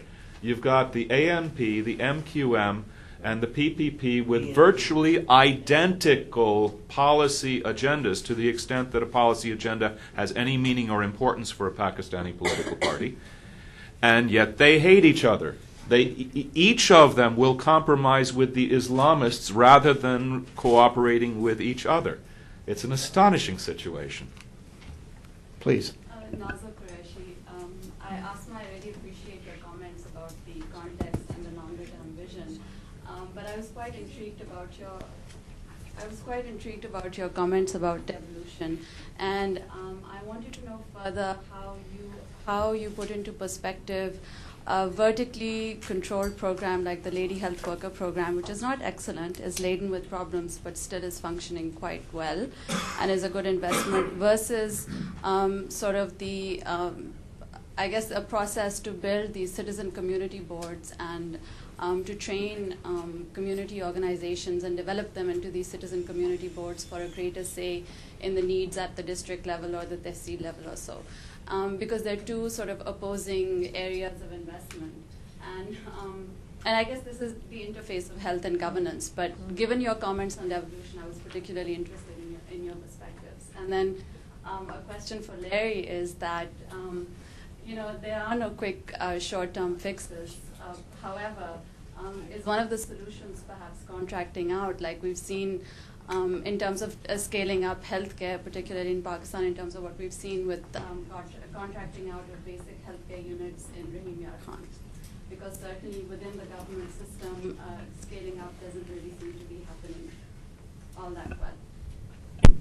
But very briefly, I think the Lady Health Worker program that was set up in the 80s was excellent. And as you know, that all of them were then dismissed. And they're beginning to be brought back again.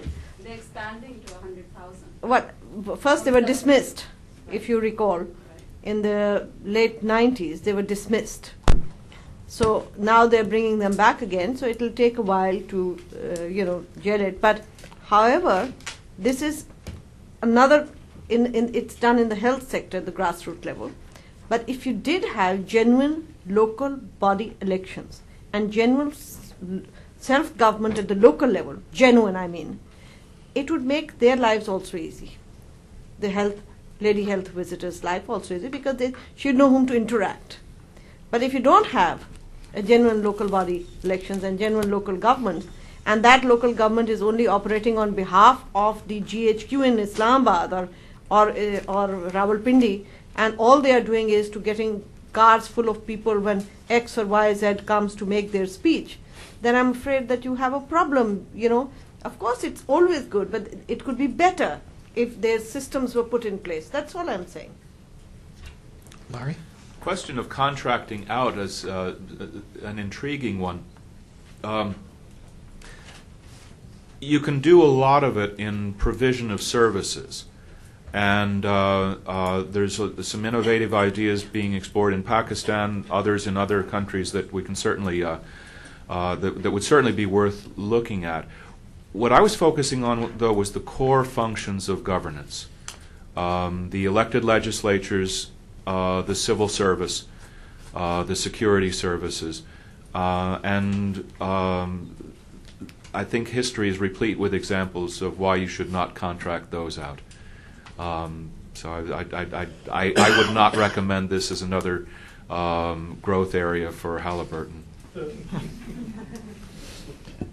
Gentleman in the rear. Hi, I'm Gary Thomas, correspondent for VOA. I was the bureau chief in Islamabad for 4 years. I was just wondering, in the 90s, Pakistanis saw the United States using their country as a ground for fighting the Soviets in Afghanistan. Then interest fell off when the Soviets left. Now they see this. I wonder if they're seeing the same sort of thing happening again. The United States using Pakistan to fight Islamic extremism. I'm just wondering what the attitudes about Pakistanis towards the United States has evolved in this time, and how they feel now after seeing this sequence of events over the years. Very briefly, I think, first, before I answer your question, I just want to say that please don't let me leave you to go away with the impression that there's nothing positive that has been done by this government. Of course, there have been positive things, like there's the free press, and like there have been other things that are positive. But in the overall context, these have not made the changes because the free press has been free before this government came in. And it stayed free because those were one of the rhetoric in the beginning. But we are still grateful in the sense that we have that, because without that we would be far worse off. So I'm not denying that there are some positive aspects in that society which lets you go on. But you said, yes, how do we view? It's different how everybody views U.S. there, but everybody has a opinion about the U.S. For example, if you are in the, let's put it very crudely, right group, or more of a rightist towards the right, then of course you are a U.S. hater and U.S. basher. But there are other people who view the U.S. as a superpower that will always use not only Pakistan but everybody. And there are others who are skeptical, who don't know who is using whom, and only history will tell. Yes, we have another question from the press. Asma, You want to use the microphone? you know, I am one of those professors who were got rid of from Punjab University for obvious reasons. But anyways, my question is that I agree with your analysis, but the question is that why any meaningful resistance movement has not emerged in Pakistan? Because it is, I mean, the resistance movements do not emerge by the permission of the oppressors. So the question is that there are all kinds of movements, there are all kinds of groups who are doing even welfare work and other work.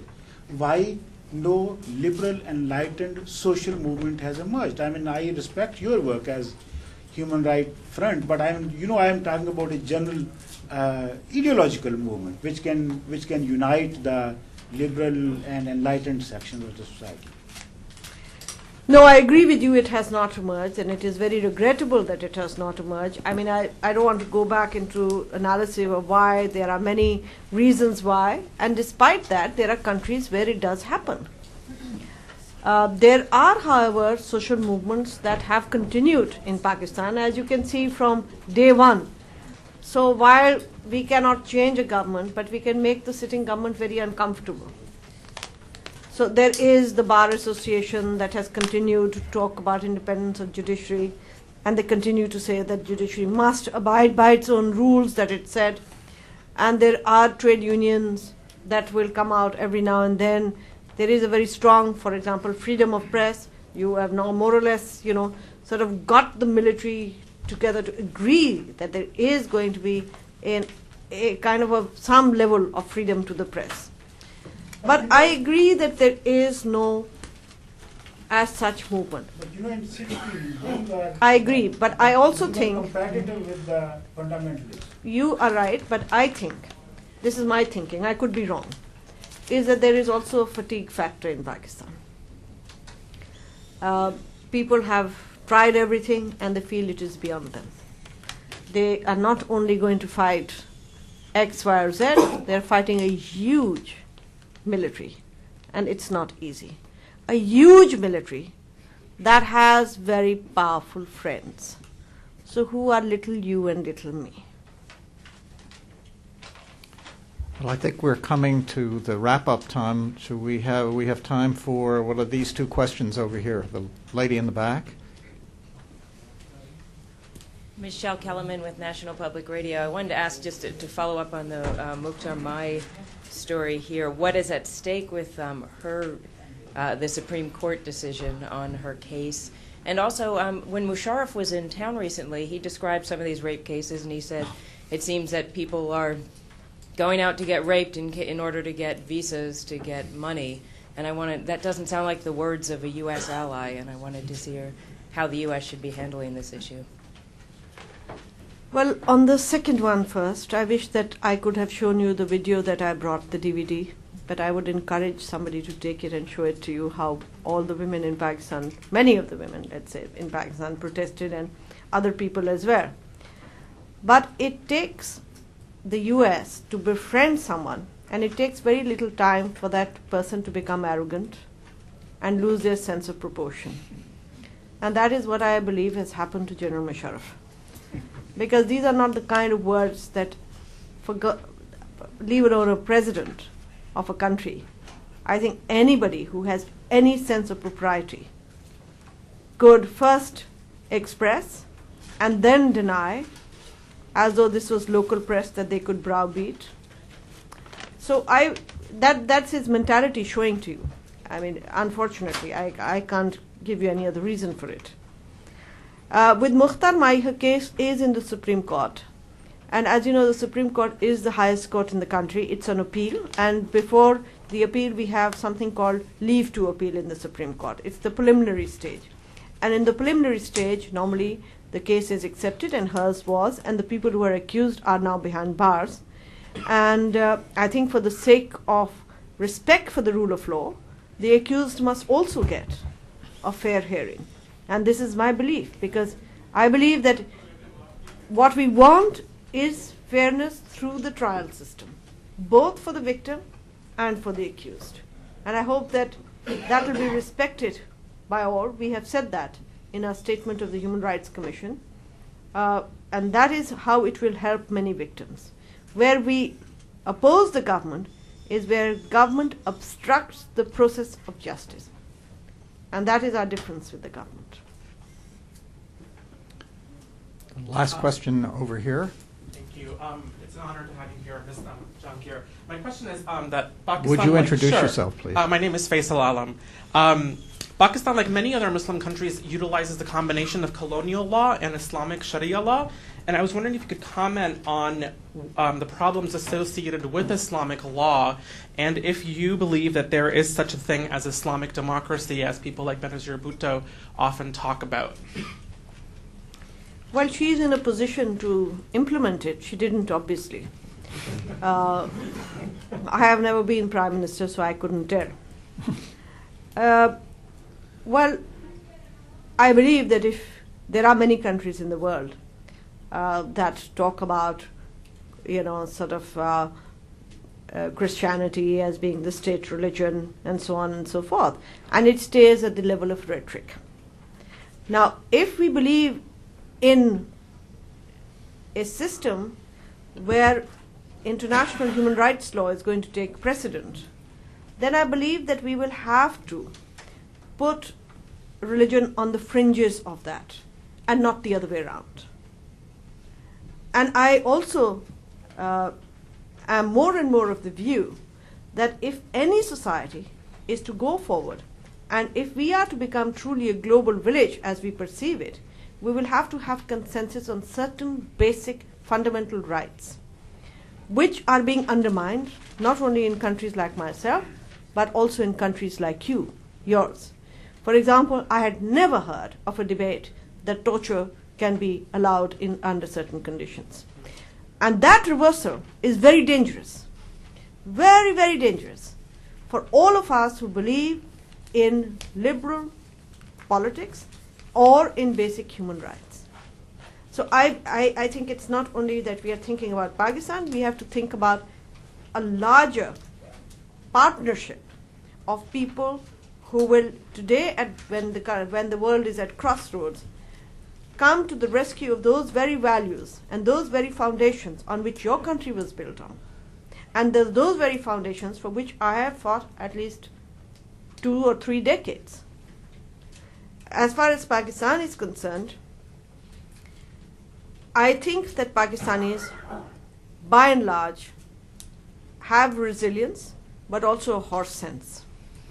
So if they know that this is the way of the world and this is where we have to go, they will.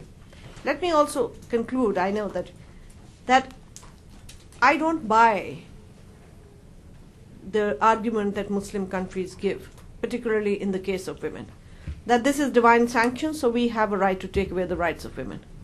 Well, they never got that argument out when slavery was banned. Otherwise, they could have argued that slavery is not banned in Islam, so why should we ban it? When it comes to vulnerable groups and when they feel that other people are okay with the compromise, that is when compromises take place. In my own mandate, it's freedom of religion. I pointed out time and again that in all these interfaith meetings are men and men and men alone, and the voices of women are absent. And compromises are made in the interest of women and in the name of religion. And I do not think that we as women will accept it, whether I'm a Muslim woman, whether she's a Christian woman, whether she's a Hindu woman. We will not accept it because we are citizens of this world. We want to live as dignified citizens. We have participated in making this world better rather than making it worse.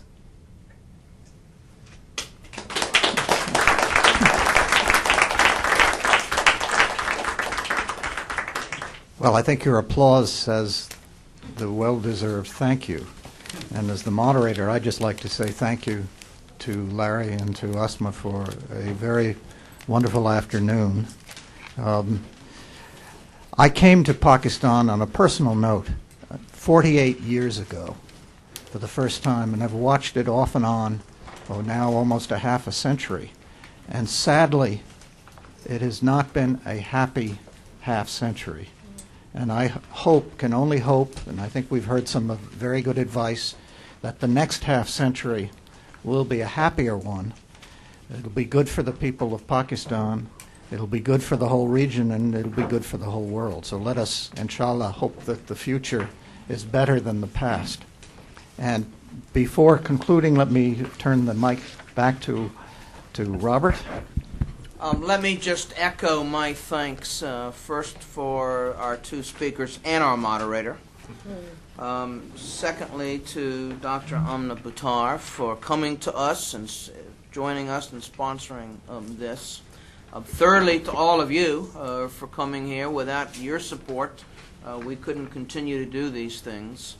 And lastly, also on a personal note, Asma Jahangir, when you go back to Pakistan, I hope you will take with you an appreciation and a knowledge that Pakistan and Pakistanis do have many friends in this country who want to work with you toward a better world for us all. So thank you for being here. Thank you for being here. We are adjourned.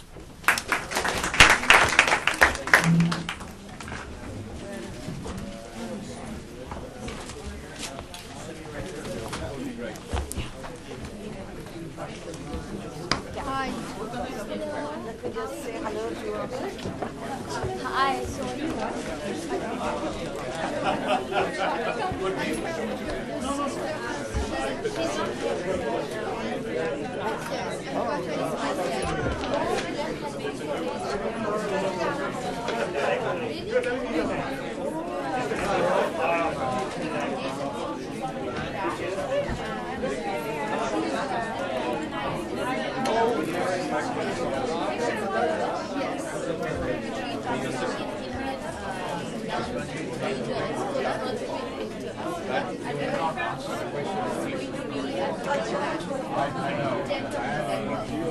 I can send you an email.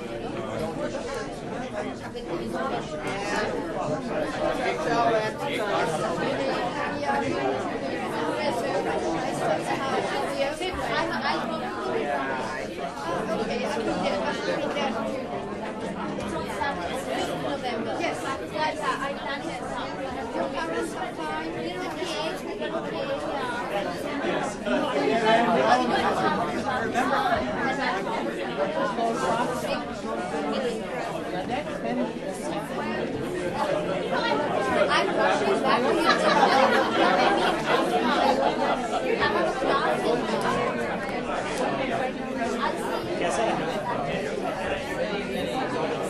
वो नहीं आपको वो balance वाला कोई दिला देगा अब इससे ज़्यादा कोई नहीं कर सकता वही कह सकता था जो कह रहे हैं तो किसी और को क्या दे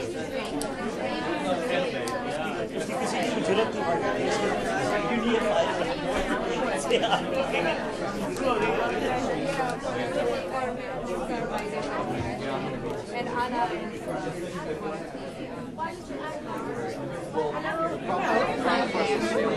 Yes, I want to go say hi to you. Well, of course.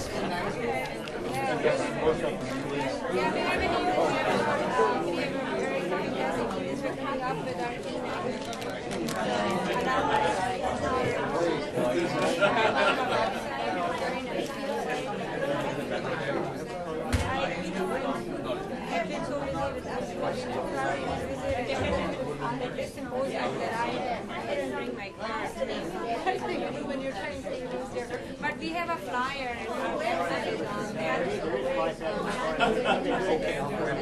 I'll tell you something about it. The most important one in terms of our issues.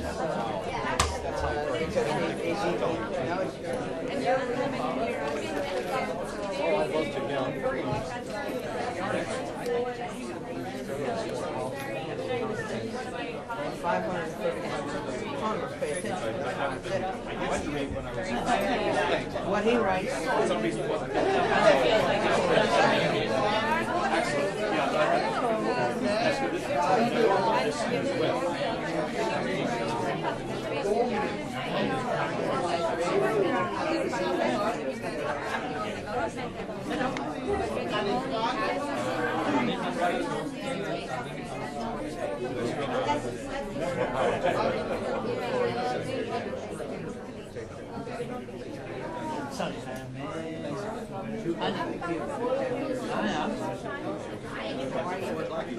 Thank you for sending me that piece you wrote the other day. Always good to know that someone's reading what you're saying. More often than not, they're not.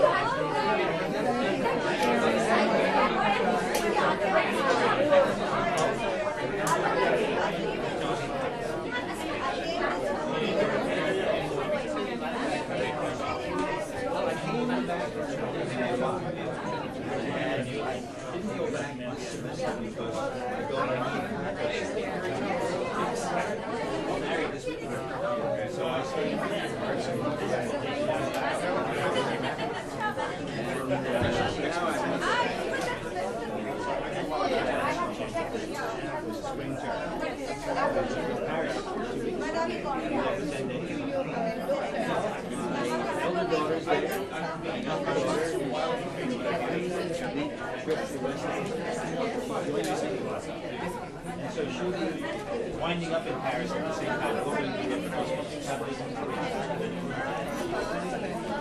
So, where will I meet you? In this room? How long have you been gone?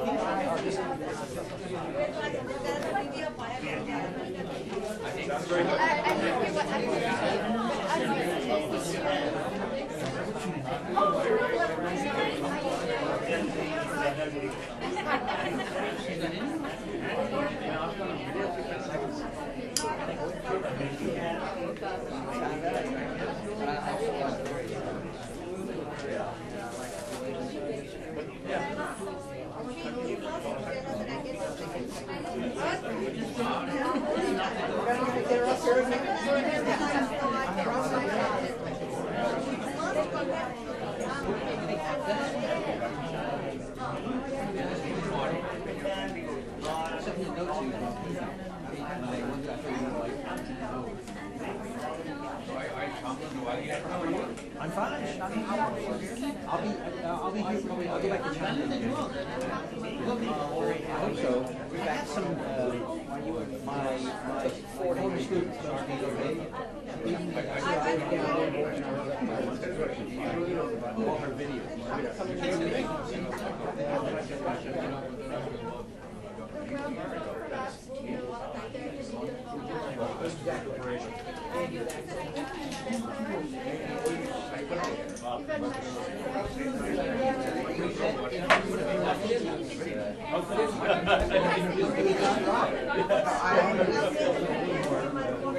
Actually, no,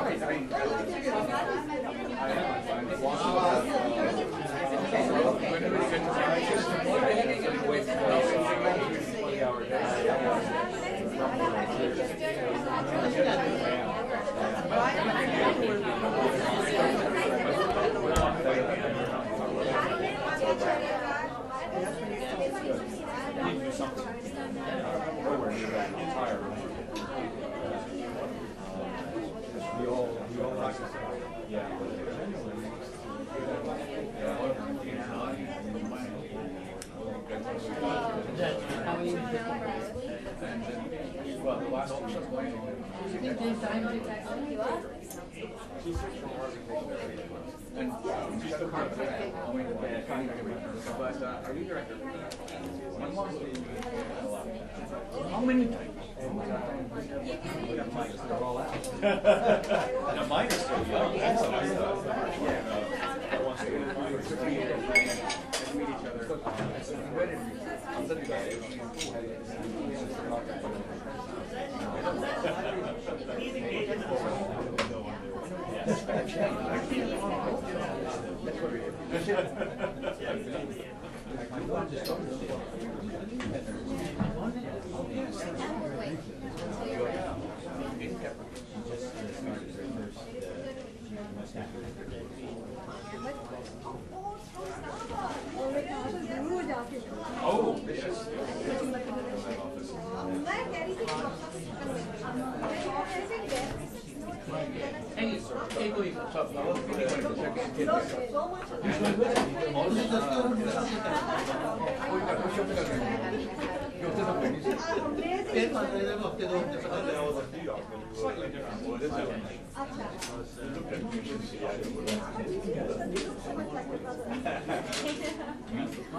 I mean, the places where it still exists.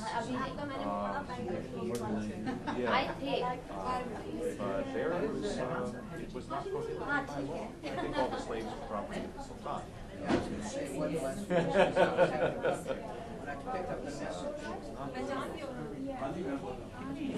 A lot of the things they see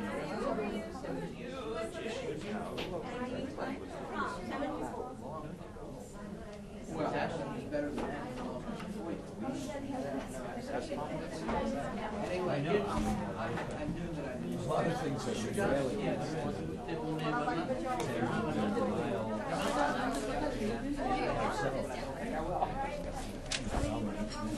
Portugal, it's hard to condemn the Chinese for what they do. When the president threatens to veto a bill. Anyway, good to see you. Thanks very much. Yes, I do. World City Institute.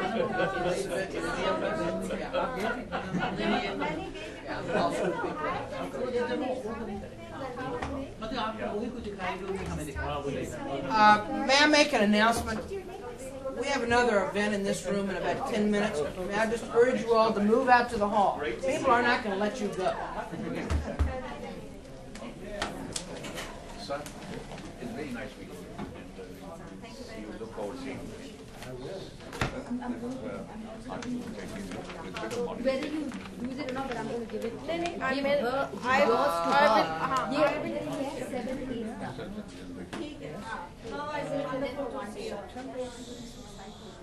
Oh, yeah. Right, yeah. Bit of modification. Well, good. In fact, I knew it was. I actually forgot to say anything about it, but I've seen it because I read it. The next one is coming this week. Oh, well, congratulations. That is on US-India. Well, that gets more and more controversial, rather than less and less controversial. Well, congratulations. Thank you, sir.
What? You want me to put the cameras in? Yeah.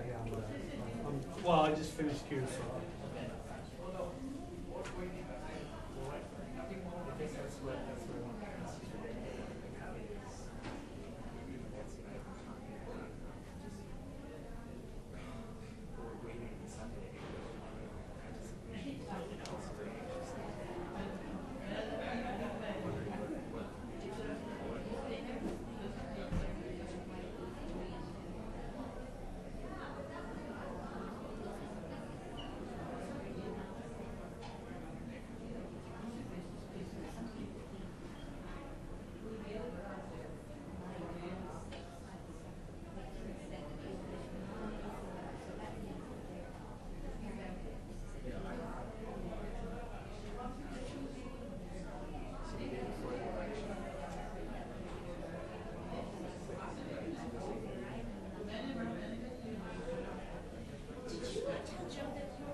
Meeting on Central Asia. Yeah. We didn't have any room at last ended up. Have they said what they're going to do to stop it?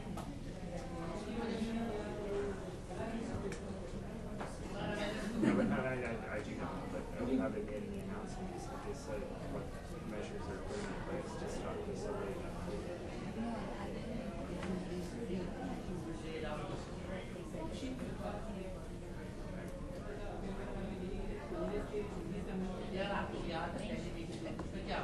So they have an alibi to do whatever they want. They bring themselves a blank check. I mean, I haven't seen anything in the English stories, which we're doing the clips every day to see what's being said.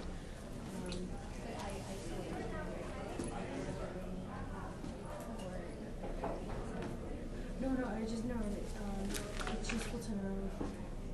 It's sort of hard to imagine what they would do from 6 to, you're saying it's between the 6th and the 7th. I wish we brought the statement that was sent out last week. Because they are saying preemptively, we're going to do everything peacefully. And before, during, and after the election. And they haven't really said that before in that way.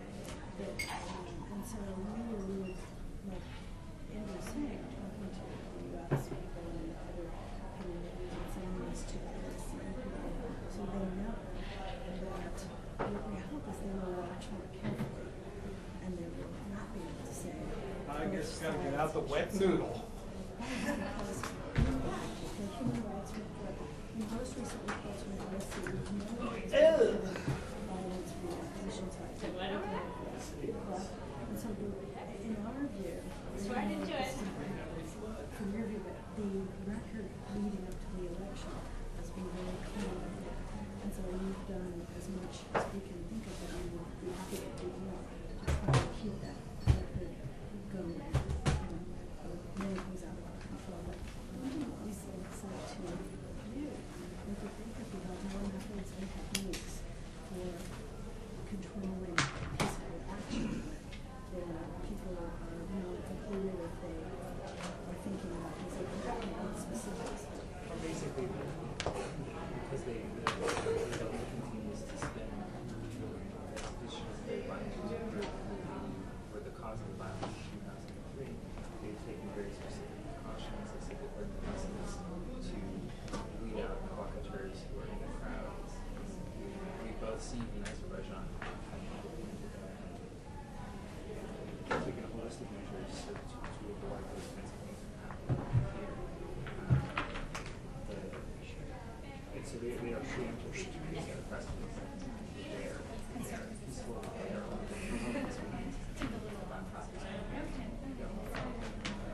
our fear is that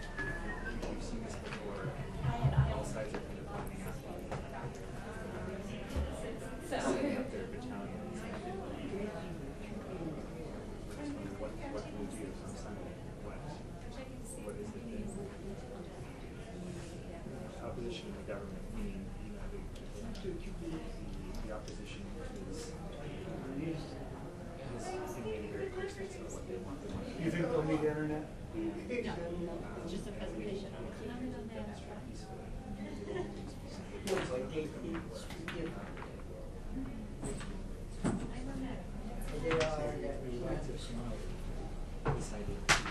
Well, they were in the boardroom, then I know how to do it.